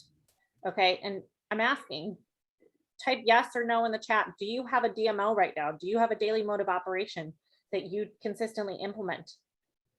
Things you do every day. How is it working for you? Has it shifted since your kids have gone back to school? Has it shifted when your kids switch from in school to virtual, or when your job shifts from in school to virtual? Does it include working your business? Drop me a 3 in the chat if your daily mode of operation includes working your business, and a 4 in the chat if it does not right now. And it's okay. We're not going to judge here. Okay. Okay, we have a mix here. So we're going to go through to give you clarity on how it works for you, and how a DMO is different for everybody. Melissa just said your calendar, your reality is going to be different. Some of you might say, I can't set one up because my schedule changes all the time. You might be a nurse, you might be a doctor, you might have kids that go every which way, and have different sports or extracurriculars. But the idea behind the DMO is that it's yours. So you get to make the list, just like we made that list with Melissa for everything you need to get done. Your daily mode of operation, you get to make that list as well. And the purpose is determining those essential items, the essential items that if shit hits the fan, guys, these tasks have to get done no matter what. Okay. Your kid comes home sick and is home, and you have to miss work, and then you miss work and you have to catch up with your work in the evening when you're supposed to be working Pampered Chef. Okay, guys, what's going to happen? Well, we need to come up with your daily mode of operation of your non-negotiables. These are not going to be a list of like 10 things that you have to do every day. This is going to be, again, if something happens in life, what are the things that have to be done no matter what? And we're going to talk about some suggested ones as they relate to the business to continue to have a successful business here shortly. It's important to note a DMO is not a time block. Though you may need to time block to actually create your DMO. So you might need to put a time on your calendar to say, I have to sit down and actually figure out what my daily mode of operation is. Okay. And really, guys, for your business, your DMO is the non-negotiables that are going to get you closer to your goal. So guys, if you're in a season of life that's crazy right now, carting kids around, a new job, going back into the office, you guys just need to focus on the tasks that need to be done to move you forward towards your scary goal. Okay, so we just came up with your scary goal today. What are the tasks that need to be done to move you forward with your scary goal? Not everybody else's goals, not everything else that's going on in life, your scary goal. And I think it's important to, again, be aware of that season of life and evaluate, what season am I in? And what is the bare minimum to continuing to progress and grow in my business? This is where you need to like be consistent and know how much time each of these items also take, because then it's going to go back to your reality. Okay, if your tasks, if your DMO tasks absolutely cannot fit into the schedule you have, you might need to go back to that scary goal and decide, is this reasonable for me? Is it the season of life for this goal? And guys, if you have limited time, you need to evaluate what area of business needs focus. What do you need to zero in on to help you simplify? Because how many of you get overwhelmed by every challenge, every initiative that the organization puts out? We have so many resources and they're fabulous. How many of you try to implement them all at once, or at least feel like you have to? I know I have. And if you're in a season of life where things are super, super busy, you have to pick one thing. Okay, so really quick, some tips on creating a DMO. We're not going to do this tonight, guys, but in your workshop packet, you can create your DMO, your daily tasks, your weekly tasks, your monthly tasks, your quarterly tasks. But your DMO are your daily tasks, okay? They must be reasonable, consistent, and congruent with your life and with your season. If they're not going to get done. You need to look at your DMO first and know your non-negotiables first. So if you sit down and you have 5 minutes to do Pampered Chef, you have 5 minutes earmarked to do your business, go straight to those non-negotiables. Okay, that's the very first thing you need to do. Don't go answer this, don't go on Facebook and see what your team's doing. Go do your non-negotiables first. List your top 3 targets, and this will help you focus and not become overwhelmed. Okay, and you might have 3 for your business and 3 for your personal life. That all these strategies can also be implemented within your personal life. Have a calendar. We've already talked about that. Know your non-negotiables and how long they take. If the non-negotiables are going to take a long time, are they reasonable again for your season of life? Be aware of your energy levels, guys. So pay attention to where your energy levels are throughout the day. If you get home from working your full-time job and by 7 o'clock, you're like, I just don't have the energy to go reach out to people. You might need to think about another way that you can be effective. Does that mean maybe 1 or 2 days a week, you join us for 6 a.m. club, maybe 5 a.m. club, and work on your business an hour earlier? That way you can just go to bed earlier, because maybe your energy levels are higher when you get up in the morning. But you need to know that for you. Some people might be night owls, so it'd be a total opposite. And know your time. If your task is bigger than the time you have, then break that task up into multiple times and get that task done first. Finally, be creative and make your DMO fun and increase that energy level. So while you're working on your daily mode of your daily, oh my gosh, your DMO, you want to have your maybe a special aroma. Maybe you want to go grab your coffee or tea and have that as like your staple thing when you sit down to do your DMO, you do that. Maybe you have your fun space, you sit down at your office and do it specifically there. And then if you're finding areas in your business, you're like, I have to get that done. You can go grab that cup of tea and go sit down, and it's going to kind of create that memory of like getting into the mode of being productive. Okay. So I went through this a little bit quicker than what you guys are probably wrapping your heads around right now. But you guys can go back into the workshop packet and do that. And then again, evaluate over time. You always have to evaluate your tasks. You can't keep doing the same thing if it's not working. So are your tasks meaningful? Okay. Make sure that they are actionable, that you're actually able to take action on them, and they are in alignment with your core values and your scary goal. And they should be aligned with income producing activities. They should not be, I'm going to go create something on Canva to post, because that's not going to move you ahead with your business unless it's a very specific reason of why you're creating that post to get you income. Okay. So income producing activities really should be those specific things. Okay. So without further ado, we're going to start heading into what we have found to be non-negotiables to have a successful business with running parties. Okay. Selling and parties are the part of our business that really kind of gets us to where most of our goals are. And so I'm going to pass the baton to Crystal, and she's going to introduce herself and go into our first part. All right. I'm so excited to be talking a little bit about Facebook parties and the non-negotiables with Facebook parties. So I'm Crystal Verplank. I am a advanced director with Pampered Chef. I'm actually under Sam. She recruited me by asking me 5 times, as our saying, she literally asked me 5 times. And so don't stop asking, because you could get a Crystal. I'm a stay-at-home mom / military wife. Me and my husband have been married for about 17 years. We live in Rhode Island right now. I'm originally from Massachusetts. And guys, I am a Patriots fan. So, this is big.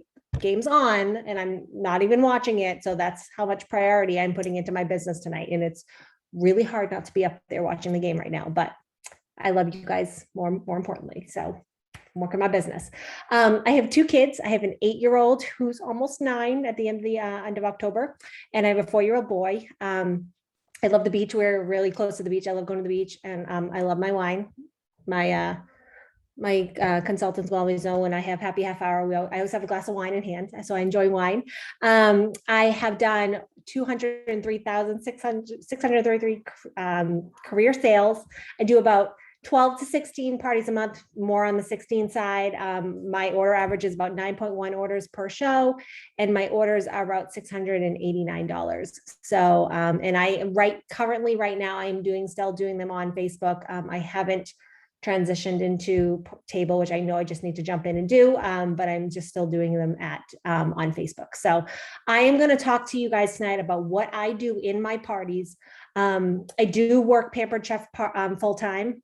So I do, unlike, the working people, I do have a little bit more time in my day to work my parties, but these are the things that if you guys get a system in place, and I am going to actually send you a system that I have created for you guys, that we're going to talk a little bit about later, with all these things in it, that you can just implement easily with all these non-negotiables. So let me pull up my notes.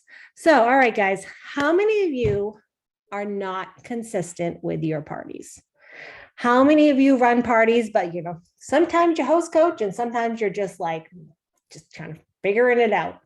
How many of you are like flying by the seat of your pants? Sometimes you're like on it, you got your outline going, and sometimes you're just literally like the night before getting your outlines going and you're like, oh crap, what am I going to post in this party tomorrow?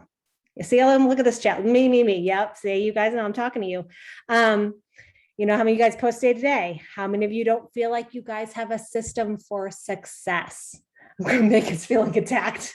I love you, Megan. So you guys, consistency is the key to success. And the reason why I am so successful in my business is because I thrive on consistency. I like a system. And when I joined Pampered Chef, I was kind of like one of those people that like kind of started out that host coaching document, and Sam gave me the host coaching document. I was like, okay, let's do this. And I ran with it, and I still use it today in all of my parties, and it works for me, and it helps. So consistency is definitely the key to success. So you guys need to show up and do the non-negotiable things every day, every week, every single party to help you grow and keep your business moving. And, I'm going to talk about all those non-negotiables, and to keep your parties running, keep your whirlpool going. If you guys saw the Stacey ESL training, or if you guys were on Linda and I's training, keep your engine running. And these are your tactics. We talked about those tactics, right, guys? These are the tactics that you must do in your party every single time. So let's get into them.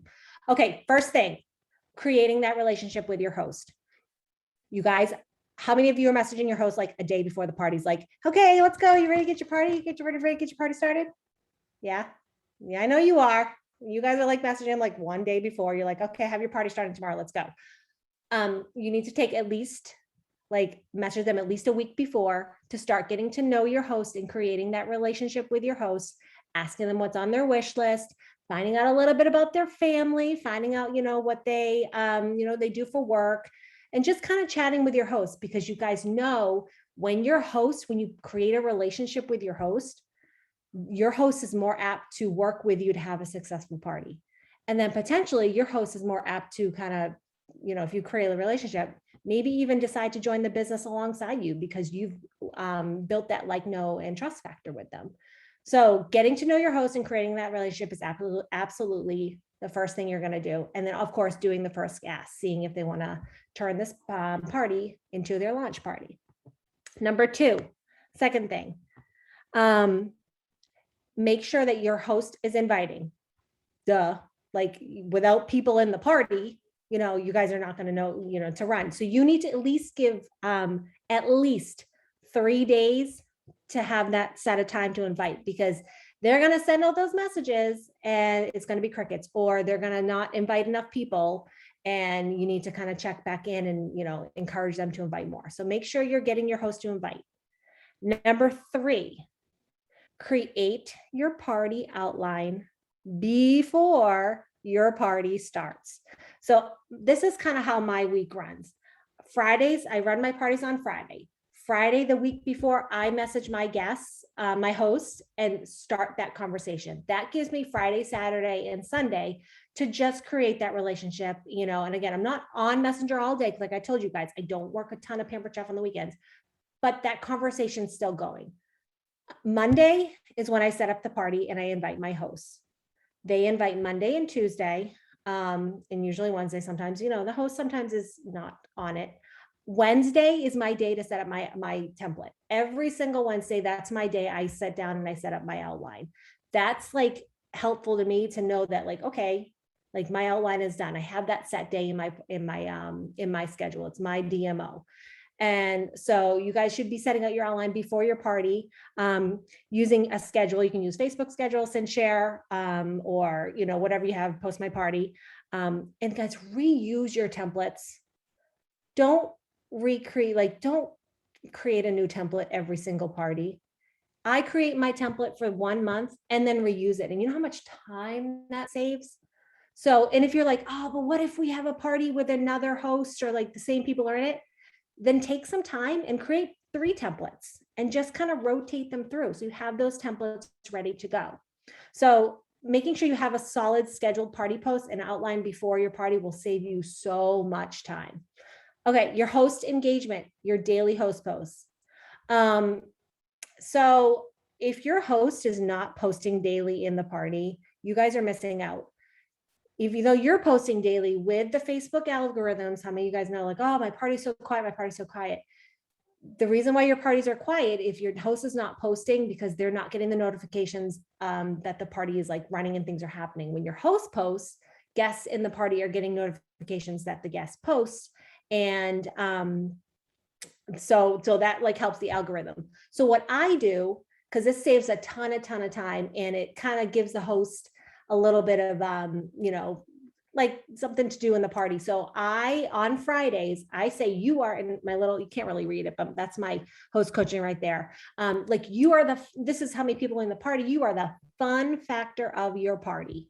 Your job is to take these photos that I forward in and to post one of them at your convenience. So they can choose what they think their friends will have. And again, it just gives them one thing to do in the party. And I do that on Friday, and they have to do that Friday, Saturday, Sunday, and Monday. And I want to say, like, most all my hosts end up doing it because it's just something simple for them to do. And what I do with the pictures is I just like go into my host and I press down the pictures and I just forward them into the next message. So that's how I forward them in. We're also going to give you a tool Mm-hmm. of later on, like we're coming up on it, of what you can use to have it with you all the time. That way you're not having to go download those pictures or pull them up on a file. So stay tuned for that, guys. I'm giving you like all this. This is all going to be for you. I'm so excited to give you what I'm giving you guys. Okay.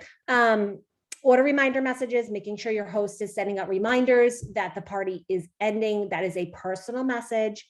Again, I have verbiage for you guys. So personal messages. And if your host, for whatever reason, because you guys know we always have those hosts that like either don't answer or whatever, or don't end up doing it, you need to send out those reminder message to everybody in the party to remind them that the party is ending. And they may or may not see it, but at least make the attempt to send those reminder messages out, or have your host send them messages out. Thank you posts in the party. To save some time, guys, have your host do them. Give your host a bunch of thank you pictures and have them keep track of those orders and tag and thank the guests. Or if the host doesn't do it, you guys can do it too. Making sure you're tagging, thanking the guests as the orders come in, because when guests see orders coming in, it kind of reminds them that they still need to place the order. Number 7, post and tag when sales increase.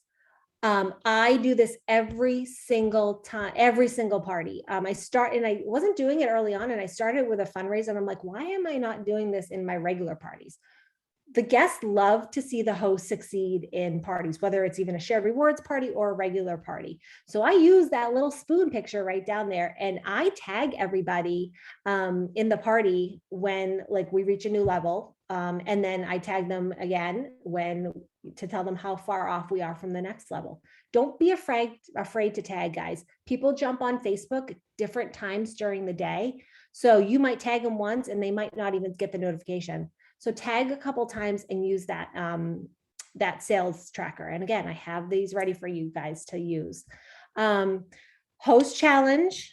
If you guys don't know what the host challenge is having your host put you and their friend in a group message and encouraging them to help you book parties. So they put you guys in a group message and, they connect you with their friend to see if they'd be interested in a booking, to get some bookings off their party. Use the 3 party bookings to your advantage. Host, it's a great to get $50 from after their party closes. Who doesn't want that? So you use the host challenge. And if your host is hesitant to do the host challenge, then you go ahead and message at least, but hopefully more, at least message all the purchasing guests in the party or the active guests in the party that were in the party to see if they would be interested in hosting a party, off your host party. Okay, then number 9, a participation winner. Pick a participation winner. If you guys do participation point, wrap up the party, do your follow-ups, add a gift to the winner, help your host finalize their order, do your kit credit ask. If they have a kit credit, make sure that you're asking one more time before the party's end, and hopefully you're asking, as the parties continue, especially if you have a host that is really engaged in the party and they're doing amazing, doing a great job, that you're doing those asks. And then number 10, rebook your host in the next 6 months. Always ask your host before when they finish up their party, to see if they want to book within the next 6 months, because it counts as one of their party bookings. So I always rebook my host. So that's why I'm booked, because I'm fully booked up until December. I'm doing December 3rd right now, and I'm kind of scared to do December 3rd because we don't know when the cutoff is. I book myself way in advance. So don't be afraid to, rebook your host. Okay, so those are my non-negotiables for a Facebook party. Hopefully they kind of that helps. So if you're the one thing you need to do, kind of get these non-negotiables in on a daily, and what you need to do every single day, and move from there. So, what is the cutoff? Did they announce it? Oh, December 15th. Oh, good. That's good. Okay. Awesome. Well, thanks, Crystal. And I know some of you guys are probably sitting there this is 10 things that I have to do, and I can barely get one thing done. Guys, these are things that just need to be done with a party. So if you are not doing a party every single week, then you just need to do these the weeks that you have your parties, right? And so it's that repeatable routine. And if you have the routine with your party, and when your parties start every time, then you guys can literally put these into your calendar, put these into your routine, and set it up. Okay. And having your party start on the same day too, which is helpful. So then I know sometimes with the host coaching, sometimes your hosts are on it right away, and sometimes your hosts are not, but at least for the most part, things are kind of running the same way every single week from party to party. Yeah. So if you want a successful Facebook party, guys, if you want the biggest bang for your buck when you are booking parties, make sure you're planning these non-negotiables into your schedule. Okay. So Facebook parties. Now I am super excited, because how many of you are using Table? Drop Table in the chat if you have started looking into it and you have started trying some parties on it. Drop Table into the chat. Cool. I see some tables coming. I am very excited. We have my director, Linda McGuire, on here this evening, and we are getting the privilege of having her share Table non-negotiable. So our director Paige unfortunately had a family emergency today, and Linda graciously stepped up to help us with this awesome training for you all tonight. So I'm going to go ahead and flip it on over to her. Hey, you guys. So I'm a little tired. I'm still a little jet lagged from coming back from Europe a few days ago. So I'm literally exhausted right now. This is 3 o'clock in the morning, my time. So, so if I yawn, it's not because I'm bored, it's because I'm tired. So I think this is the latest I have stayed up in the last 4 days. All right. So yes, I am a wife. I am a mom. I have two boys. They are 23 and 20. I am an empty nester in training. I literally left that there because that's what Paige had written, because she and I have kids about the same age. I love, love, love to travel. I love watching football. See my shirt. And I love entertaining. I love having friends over, and I love training leaders. So it's just truly one of my passions as well. I am a senior executive director. I have been with Pampered Chef for 27 years. I am a retired military wife. We moved all over the East Coast all through these 27 years with Pampered Chef, and I have moved my business 5 times. I have $1.3 million in career sales, and I have a table party average of $731. And so when Sam asked me to do this training, the reason I'm the table party pilot is because I actually was one of probably the first 200 consultants that got an opportunity to play in party. And let me just tell you, it has come a long way. It has come a long way. And I attempted it back last fall and ditched it very quickly, and tried to dabble in it in the spring before it really launched. And then definitely when they improved everything come September, I jumped right in. So I'm going to share with you my non-negotiables for a table party. And I'm going to elaborate on a few things in detail beyond the bullets. So a lot of these things you're going to see, that was exactly what Crystal went over. They're non-negotiables. They're things that you have to do. And the first thing that I'm going to tell you is I'm going to tell you to start your parties on the same day every week. Coming from an old dog, an old consultant who has had to change so many things in her Pampered Chef business, please understand, if you are not starting your party on the same day of the week, every single week, you are going to be confused. You can't keep it all together. You don't remember, oh, did I set up the party? Oh, did I send my host the link? Oh, did I encourage them to invite? Oh, we're on the 3rd day of inviting. How many people are there? You should know that every single Friday, this is the way I do it. My party post start on Friday. So I always call my party date a Friday is a start date. So the Friday before, I always know that I am going to connect with my host the Friday before. And that's the getting to know your host part.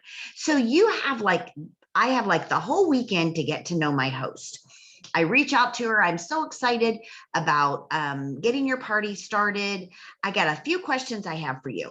Now, we are going to be giving you a link to a boards host coaching system. We're going to teach you a little bit about boards. We're only going to scratch the surface. This is not a boards teaching training, but we will give you the systems that we use in order to help you do this with the non-negotiables. So the first day you get to know your host, it is in boards. The information is right there and it says, hey host, I'm so excited about your party. I got 3 questions for you. Number 1, what is it that you're, have you ever hosted a party, a virtual party? Is this your first one? Number 2, what are you so excited about adding to your kitchen getting from your party? And number 3, I just have to ask you this. You may think this is a really strange question, but have you ever thought about doing something like this? Those are how you're getting to know your host. That is a non-negotiable. That has to happen every week right before your party starts. The second, you've got to set up your table party and the pre-party post. So this is so different than Facebook. Facebook, you want to get all of your people in there and then start the party post because you don't want them to miss them, right? Well, as soon as your host begins to invite their guest, as soon as they join that table party, they're going to have something to look at. And what you want them looking at is you. You want them to meet you. You want them to meet your personality, your picture, your history, your excitement, your tips on how the party's going to go. And all that needs to happen before the guests are invited to the party. Have all of your pre-party post content already in there. Okay, so I include things like a personal welcome video from me, a picture that has what to expect from the party, frequently asked questions, and it's a picture of me because I'm still trying to get them to connect with me, right? There is a introduce yourself, so like a roll call, like who's here. There is a virtual kitchen link. There is a link to the catalog post, and then there is some kind of my first interactive post is the what kind of kitchen personality are you, and it's one of the quizzes that table has in the outlines. And then essentially I have all of my outlines, and I think we might have a chance later on in the evening to just do a quick outline or something. I know they have that possibly built in for tonight, but how to set this up quickly. And I'm here to tell you, once you set up your outline, no joke, you guys, 5 minutes. 5 minutes to post to your party. That's it. 5 minutes. It's so simple. So the third thing, non-negotiable, you have to get your host to invite or guest. Through table, my suggestion is that they invite via texting. Texting is the most effective way to invite your host. I've had a number of parties now, and my most successful parties are the ones where my host diligently invites via text. They do invite via Facebook Messenger as well because they don't have all of their friends on their cell phones. So encourage them to invite both ways, but let them know that the most effective way, if they have a friend, and now let's say it's my neighbor across the street. Well, I'm Facebook friends with her, but I also have her on text. So how am I going to invite her? I'm going to invite her via text. But if I know I have some friends who are high school buddies of mine that have, I've seen them post foodie pictures on Facebook and I know they love to cook and I don't have their phone number, I'm going to invite them via Facebook Messenger. So this is kind of how I share with my host how to invite. And I do give them 3 days of inviting so that by Friday, so my host invites on Tuesday, Wednesday, and Thursday. On Thursday, I might add a couple of more new posts only if they're starting to get a few guests in there. And then also I start my day one product post is on Friday. And I do day one product post on Friday, day 2 on Saturday, day 3 on Sunday, and I wrap up on Monday and Tuesday. And that's exactly how I do my Facebook parties as well. So I just mimic, and I do the same thing in my table parties. Why complicate it? Why confuse yourself? Run them exactly the same way as you run your Facebook parties. I do a welcome message to the guest when they join. You're either going to do that via email or you're going to do that via text, whatever they gave you. If they only give you an email, don't rely on the Pampered Chef email to go out because sometimes those go to their spam. Just go in and send a personal email to them. and welcome them. And I usually give them an e-cookbook and say, thank you for joining and checking out our new table party format. And then the reminder messages to visit table. Pampered Chef will send one out automatically. Don't rely on it because that's coming from Pampered Chef. And sometimes those go in their promotions folders. Make sure that you're sending one as well. And that's super easy to do. You literally click on all guests and you send them a message, and it's a blind carbon copy, and just say, hey, don't say, hey guys, because then they realize that you're sending this to a bunch of people. Say, hey, or hey, how's it going? Hope you're enjoying the party. Don't forget to go back and check, make it very generic. Just don't say, hey, everybody, because you want to kind of make them think that you're sending it to them individually. So that's the reminder message to visit table with midway through, and I do it every day. So every day that I post new content, I encourage them to go back. You can do text messaging, but you can only send 3 texts out with the Pampered Chef texting option. Pampered Chef does not allow you to send more because they do not want us to abuse that opportunity. Now you can always go in and send a personal message by clicking on their link and sending it, from your phone and not connected to the party. Order reminder messages. This is a non-negotiable. This is where I see so many consultants lose their drive in a party. And that is, they ask their host to do reminder messages and they believe their host. And I'm sorry, I'm just going to be judgmental here. They believe their host sent out reminders. Well, if you didn't get one order in, I'm almost guaranteeing you that that host did not send out reminders. That is your job now, to send out reminders. You are in control of the success of this party. Do not put all the control into the hands of your host. If your host is not going to do it, you have to do it. Message guests for bookings. So I love this idea. And I do want to add a little fun idea that I learned this past week from the amazing Marna Ross. And Marna has started doing where everybody in the party wins a prize. And so she has, depending, let's say you have 30 people in the party. The first day of the party, 10 people win. She tags 10 people. They all win. She says she's going to send them a message. She sends them a message that says, you are one of my winners today. I'm so excited.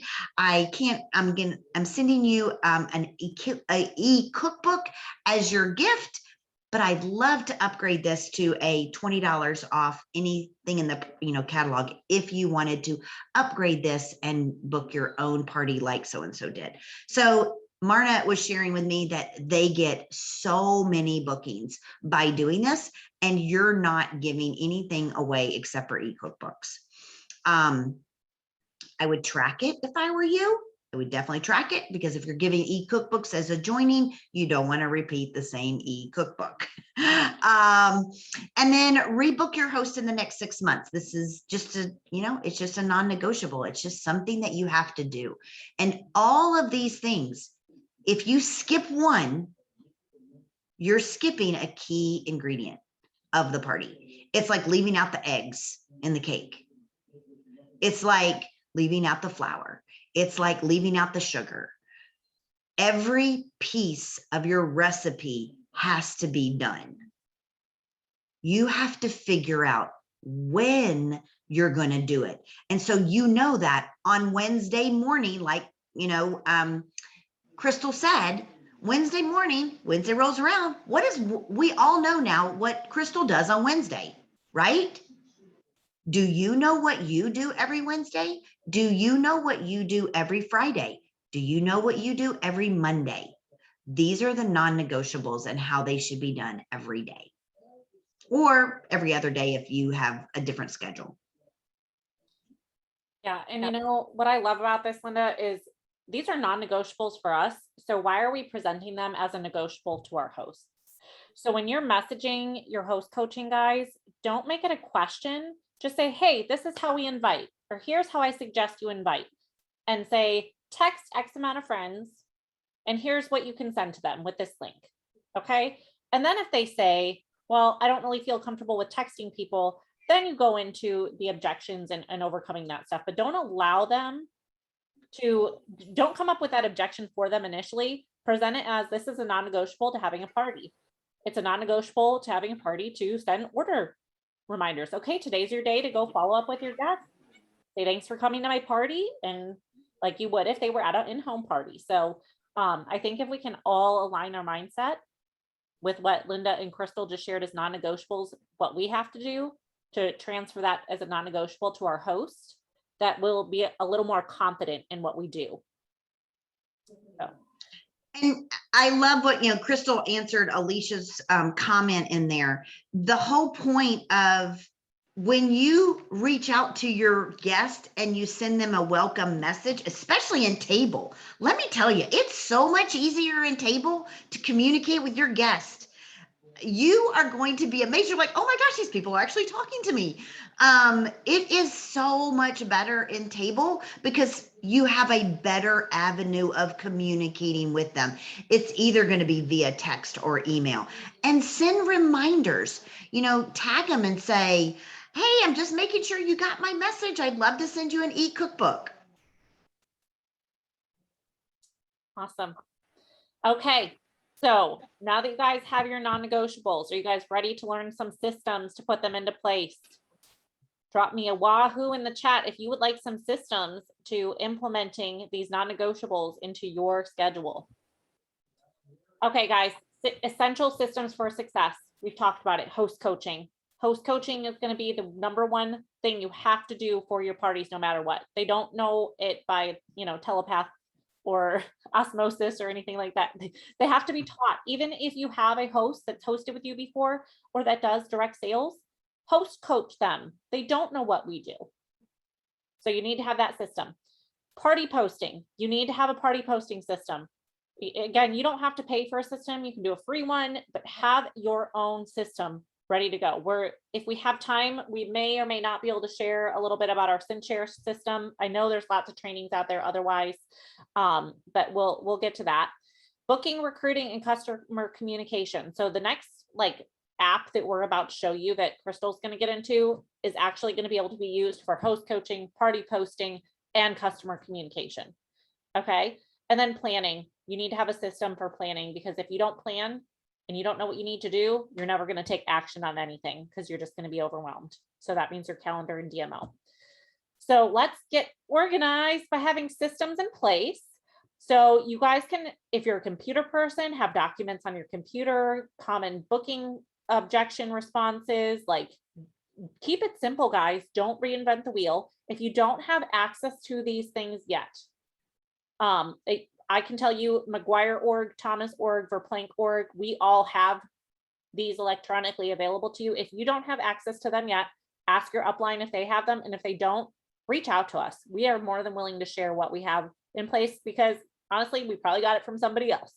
So, and then text replacement is something for you guys working your business full-time, or sorry, working another full-time job and this business on the side.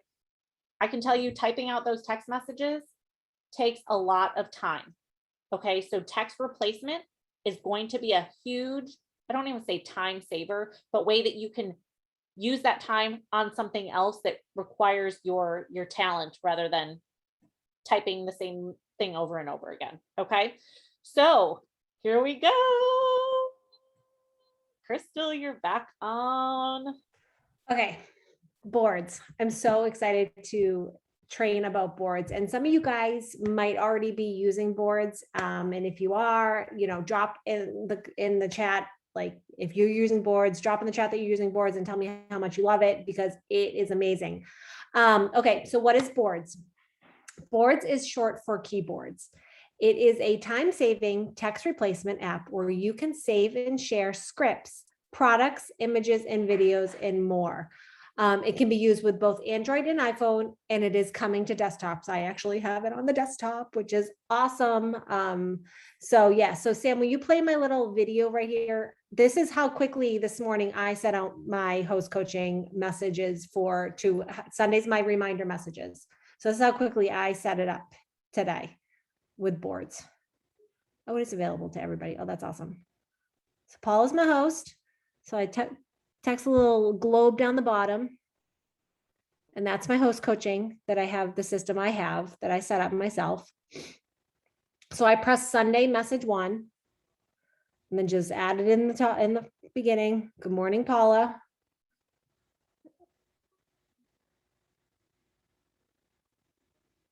And then there it is, kind of telling her like what's, the next couple days.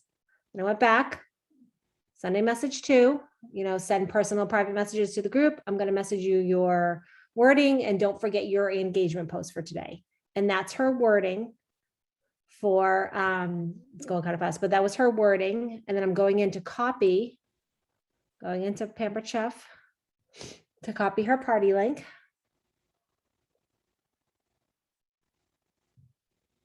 So find her.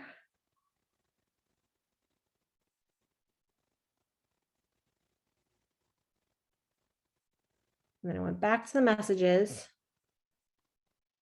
and then just changed the URL.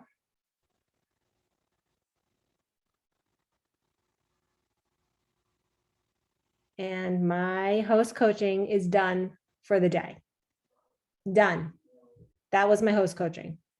Guys, So that was 1 minute and 30 seconds. yes, Even if you had 6 party hosts, that would be less than 15 minutes, Yep. right? Am I doing the math correct? Wow. Okay. you guys need to know boards. Okay, so guys, guess what? We're all gonna get boards right now. So if you have a phone, pull out your phone right now. Pull out your phone. I should create a host link board. Yep. Okay, so pull out your phone, Sam. You can go to the next slide. Oh, wait a minute. No, we don't. Yeah, we got to go over what's the benefits. Okay, let's quickly go over. Keep going. Go to the next slide. Okay, I'm going to quickly go over whiteboards. Okay, it's organized. There's verbiage, there's images, there's e-cookbooks, marketing imagery, photos. Guys, there's a marketing imagery folder. It's amazing. Saved to one location. It works with all messaging system, text, Facebook, Instagram, email, Twitter, TikTok, everything. You can easily share information and update with your whole team. So you can set a board for your team. And then as you update it, they'll get the updates as well. You can't quite collaborate. I bet you that's coming eventually. I couldn't make a board with Sam and the both of us couldn't collaborate together. I'm hoping that's coming soon, but it's great that you can share with your team. Real-time updates when recreating someone else's board. So, you'll get the update and then it's perfect for those small windows of time so you can work your business from anywhere. Yay. So yes. Okay, if you guys don't have boards, I want you to pull out your phone and we're going to go to the App Store and find boards. It's free. Yes, it's free, guys. It is free. A free Yes. app. And did I hear that the desktop version is available now? I guess so. I thought it was like a, So whoever shared the desktop version It is was Debbie. available. Can you put the link in the chat? Because I know there's some people that don't have room on their phones or something right now or use their computers. If you can find Mhm. that. But yes, it's free. Crystal, do we need to show here? Yes. Okay, so you're going to go to your App Store. This is what it looks like on an iPhone. Go to boards and you're just going to type in boards. You're going to find it. And then you're going to download it. So if you guys don't have it on your phone, find it, do that right now, add your boards right now. I don't know what's it called on an Android, Sam? Like the App Store? Is it the same thing? Like, It's the Play Store, Google Play Store. okay, the Google Play Store. Okay. All right. So as you guys are kind of putting that in, downloading it, there's a couple essential things Okay, good. to do. Okay, good. So I see some people have downloaded but don't use it. Well, just wait, you guys. Okay, so you're going to sign up and you're going to also make sure that you allow, so you got to sign up and then go into the settings, tap keyboard, turn on boards and allow full access. So we will show you guys. So go ahead and sign up. And then make sure to allow full access. It's been a while since I've signed up. Yeah, so I signed up a long time ago, guys, and I'm one of those guilty people that I'm learning along with you guys tonight. I am Mhm. not using boards. And so it will tell you in your app when you open it that you like need to enable it to be able to use your keyboard in order to do text replacement. Okay, so there's a little alert that will be there if you've already downloaded it. Just open up your app. Yeah, so sign up and then open your settings. Okay. Okay. All right, so then this is my director Chastity made this. This is from her iPhone. So you're gonna go to General. You're gonna go to Keyboard. You're gonna go to Keyboards. And then you're gonna go to Boards. It should be in your keyboards setting. Sam, what is it called on an Android? I'm looking right now. Okay. So if I'm in boards, Sales keyboard. in Android, you may have to go to your back end settings, like your actual setting. Oh, that is the setting. What are you? Yes. What Yep. are you looking for? For the keyboard for boards, like where do you find it in your settings? On Android? I find it when I start typing, there's a little keyboard that shows up at the bottom of my phone. No, you need to enable your keyboard first. So in Samsung or in Android, guys, there is a settings feature. It's the little wheel that says settings, and you will be able to go to, I think, keyboard in their apps. We'll come up with it. If for some reason you guys can't get into it, we will.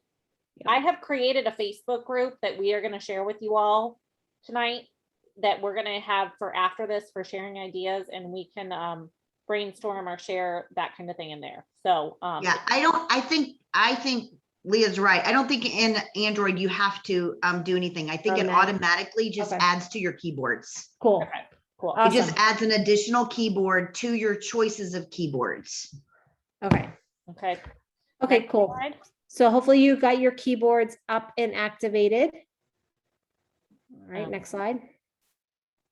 All right, then you're going to get started. So once you signed up, you can go to this amazing Facebook group that I think Tiffany set it up, didn't she? Yes. Tiffany set it up, and so all those stuff down in the comments down there, Sam, share all that in the chat. Oh, okay. Down in the notes. So you can go to this Facebook app that Facebook page. It's going to share like a how to use boards. So you're going to share, like watch the how to video. And there are so many boards that are shared on this Facebook group. And I pulled out a few of them that I have been using. And then I also pulled up one that I made for just you guys. So Sam's going to share those in the chat. So you can start adding those boards that you might feel helpful to your business. And I think the next slide will show what that looks like when you add a board. So Yes. Go ahead, Sam, you can copy everything. Well, I have the table one. So at the very last pages of your workshop packet, I have resources, but I didn't realize you had all these in here. So I will add that to the workshop packet as well. Okay. So what I put in there is I just put some stuff to start us off. So there's the Facebook group. Marketing imagery. So that's everything from pamperedchef.com is in there. And then it's also updated. And Tiffany updates it, which is awesome. There's some objections to parties, or if you have some objections, because everybody knows we get objections. You guys, if you're having that, one of your non-negotiables or one of the things you're working on is getting parties, you can have your objections. The host reward levels, which I always use for my hosts when they get to the next level, I like to send them a cute little picture of what their sales are. Some thank you pictures. And then my favorite thing that I created is your non-negotiable Facebook board, guys. So I'm going to pull it up. So if you click on that, my boards, what I put in there is I put the verbiage, the first verbiage you can send your host. I put your host's first way of inviting. I put the second way of inviting. So for me, and I know you can do this, I don't know how you guys do your invites, but I have my host invite using the invite button, and then I have them send personal messages. If you do it the other way, have them send out messages first and then use the invite button, whatever. I put a picture of, the $1,000 PC party, some tips about that. I put the verbiage on having them post on their Facebook wall. Again, it's not one of the non-negotiables, but I think it's helpful. I put the verbiage for those engagement posts that I told you on Friday, I sent out to my hosts. The verbiage is in there. And then there is a link to a ton of pictures that you can send to your host to pick and choose what they want to post in their party. I put verbiage about the verbiage I just showed you that was I used today for my host today. So party ordering reminders, this first message, the second message, in the verbiage for the third message that they send up their hosts. I put I put the spoon levels on there. So the spoon levels are on there. I put some thank you pictures in there. I put the host challenge verbiage in there too. So how to do the host challenge. And then if your host decides not to do the host challenge, some verbiage that you can use to message all the guests. And then last thing, I put some customer care in there. So a thank you, some verbiage for thank you emails, for thank yous, like, because you can kind of send a quick thank you, thanking them for their order, confirming their email. And then after you confirm their email, you can go in to ask if they'd be interested in hosting a party. And then there's also verbiage in there if your host does not send out personal messages for ordering. There's some verbiage in there that you can send out to the guests and asking if they'd be interested in ordering or maybe doing a pampered chef party that I got from Melissa. Melissa, I still use that verbiage, by the way. So I hope that this is super helpful for you guys, because like I said, you saw how quickly it is to just copy and paste it in. So again, then your non-negotiables all there. And then I think Paige, she did this for table too. So we have one for Facebook and we have one for table for you guys. Yep, and the table one is not in the chat here, but that one and the Facebook one are for sure on the resources pages of the workshop packet. So we'll add those other ones in, so you may have to recopy it or go back into that link at some point, but we can share those too if you decide to join our little Facebook group. Yeah. And also for the Thomas McGuire team, there will be a happy half hour in November on boards. Chastity will be going over boards in like more detail. We just wanted to just quickly just show you guys, because I think this is such an amazing resource for you guys at work, just play around with it, but there will be more information for the McGuire org.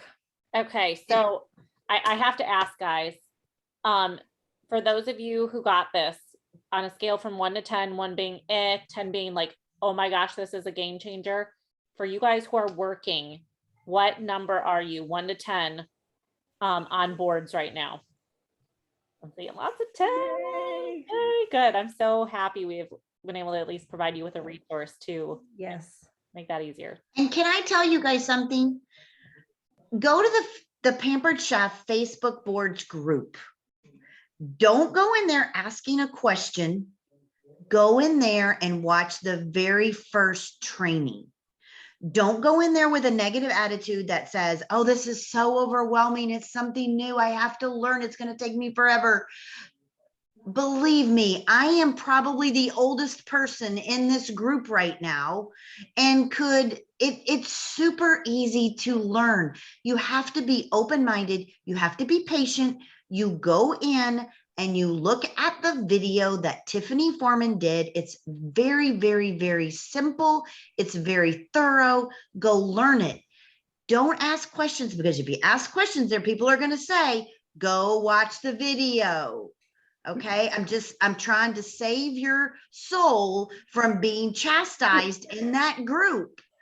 Just go watch the video. It'll take you maybe 15 minutes. I don't know how long the video is. but like I was just watching Sam download a link, and she clicks on it, and all you do is save it to your email. Don't expect anything to come up on your desktop. It's going to save to your app in boards on your phone. Yeah, I was testing to see if the desktop was available. It's not available. No, yet. yeah, it's not available. I went and I was looking, I even Googled, is the desktop available? And I got, Amy Stignan said, I just got it. Okay. Yeah, I have the desktop. You had to register when they talked about it, and then they sent you a link for it. Melissa, Okay. drop that link in again. It looks like maybe it worked for Amy. So it looks like maybe there is a link that you had to have a special invite that Melissa might be able to share with us. Okay, cool. Awesome. Okay, guys.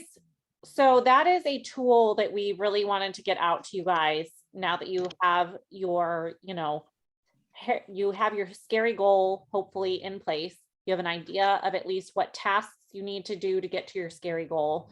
And, what tactics do you need to put into place, and will boards help you with those tactics? Will boards help you streamline that process and make coaching quicker, make running your business more efficient when you have those little pockets of time to do it? Somebody put in the chat that they do it on their lunch break. It's made it so much easier to copy paste on their lunch break to just do that host coaching. So love it. Cool. Let's see, Crystal, was there anything else about boards that you wanted to add? No, that was it. Okay. So we are coming down to the end here, guys. We have a few more fun things that we want to just talk with you about. Sorry, guys, I need to get to my slideshow again. Okay, so let me go back to here. Okay, so I'm not going to go too much into building outlines. We've kind of talked about this. I want to touch base really quick with you guys. If you are a consultant that does not have your own outline, or does not know how to create an outline for a party yet, or does not have access to an outline that your upline creates for you, you need to have one, because it is going to make running your party so much easier, like Crystal alluded to earlier. Why use a scheduler? If you guys are working full time and life happens, as my favorite saying is, when shit hits the fan and your kids are home and you're like, crap, I need to like post these posts in my party every 3 hours. Well, that ain't going to happen, right? When life happens, those posts are going to go to the wayside. If you have a scheduler and life happens like that, you know that your posts are going to go already. There are a few things that if you are using a pre-made outline, I really encourage you to add and create a few of your own posts or videos and content, okay? Because I know there's some people that are on here tonight that only use marketing imagery. And I want to ask you, why is somebody going to go to you then over another Pampered Chef consultant? How are you creating that know, like, and trust relationship with that person? How are they getting to know you personally if you're just sharing if you're just sharing generic content that everybody has access to? Okay, so it is totally okay to use marketing imagery sometimes, but when you are doing something like, this is about me, you need to have a really good picture of you in there. Take a picture of you with your favorite product. You need to do something like that to make sure those people know you personally, and they're going to want to come back to you. And then what kind of content should you share? Guys, you need engaging content. You need stuff that is going to create a know, like, and trust factor. It needs to provide value to your customers and your guests. And it can't just be all about the sale. It can't be, oh, if you buy this, you're going to get this the entire party. You have to add value and educational content of how it will help their mealtime. While we are in the business of selling kitchen tools, we are also in the business on helping people with their mealtime solutions so they can focus on the moments that matter. Okay, so we might have time to go into building out an outline, but I want to make sure that we take a moment to do some reflecting and think about, where are you going now? Okay, we've come up with your scary goal. We shared some non-negotiables to have effective parties if you're actually going to spend time on your business. And you probably have a clearer picture of what behaviors and actions you want to do to move you forward. So we're going to go ahead and go to our workshop packet, page 8. And we're going to give you 3 minutes to do this self-reflection activity. And you guys stay on for this. I know a lot of you are getting tired. I promise you, we have a couple more things and we will be off of here by 10. Okay. But where are you going? So you need to answer, what behaviors and actions do you want to adopt and implement so you show up like the consultant you intend to be? And then what resources do you have access to help you show up like the consultant you intend to be? So I'm going to go ahead and set the timer. 9:54, we will be back. Go into your workshop packet and do these, and I'll pull up that slideshow and share so you can do that.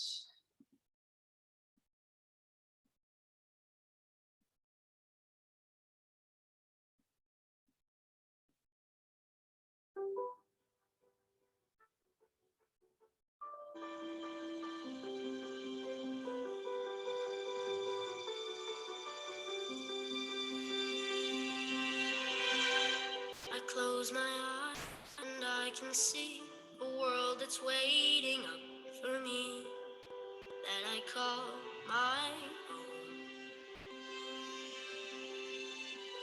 Through the dark, through the door, through where no one's been before, but it feels like home.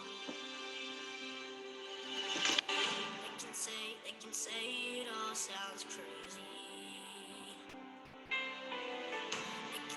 They can say I've lost my mind. I don't care, so call me crazy.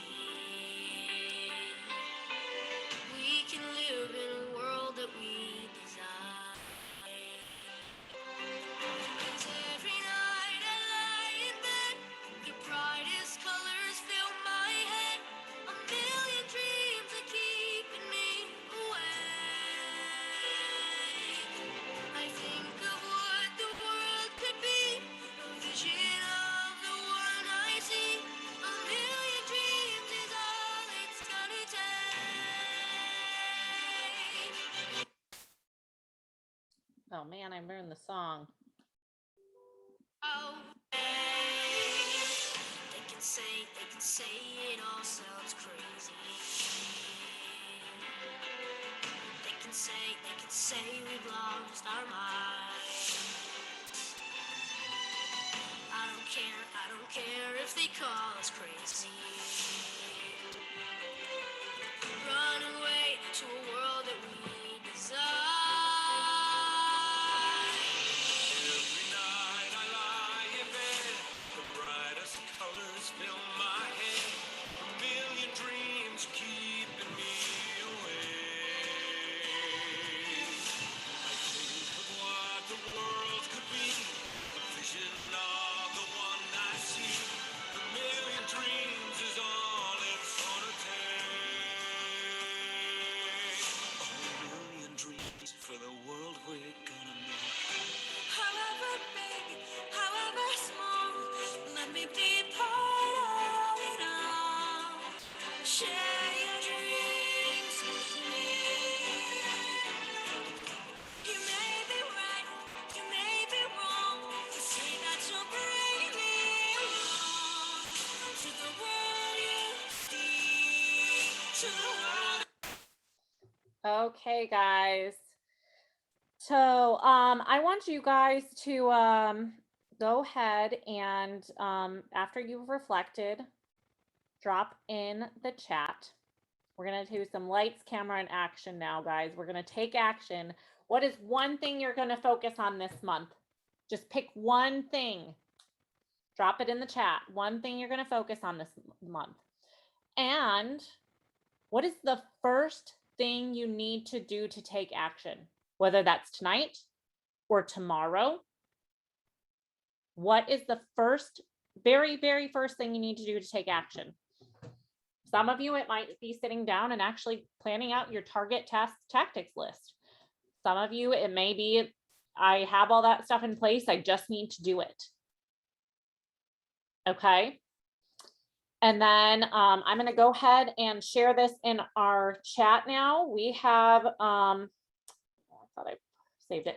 I'm going to put in the chat a survey that we would love for you guys to take, as well as a Facebook group that I've created that it has no cover photo or anything yet, guys.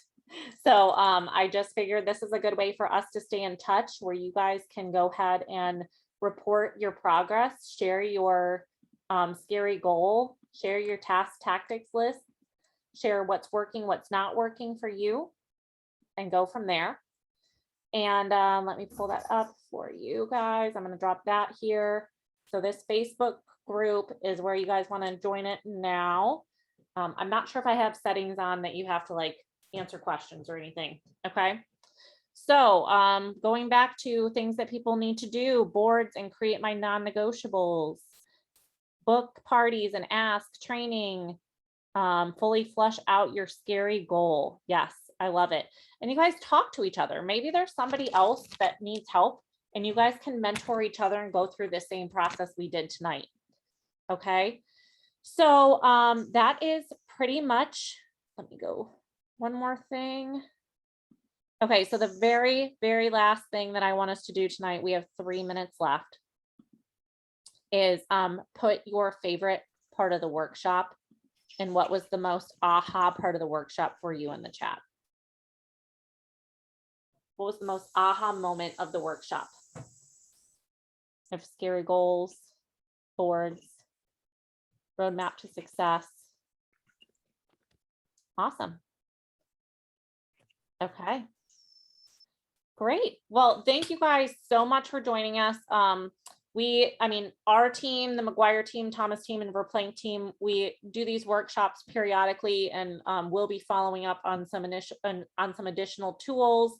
If you are a director that has joined us or a team member from another group that has joined us and you are interested in the future, if we do open it up again, please take that survey, because it has my email in there. And as we start rolling some of these out, I know there were quite a few people that were interested, and maybe you have team members interested. If we have the capacity to share, we will. Okay, so we are so excited that you guys took the time tonight, guys. Honestly, I want you guys to give yourselves a big round of applause, because you dedicated 3 hours. And guys, we started with 47 people. We only lost 9 people the entire night, I think. Am I doing math correctly? I think we have 38 people left on tonight. So congratulations on investing in yourself. And it's time for you to go take action. Okay. So we are done. I'm going to stop the recording, and I'm here to hang on for a little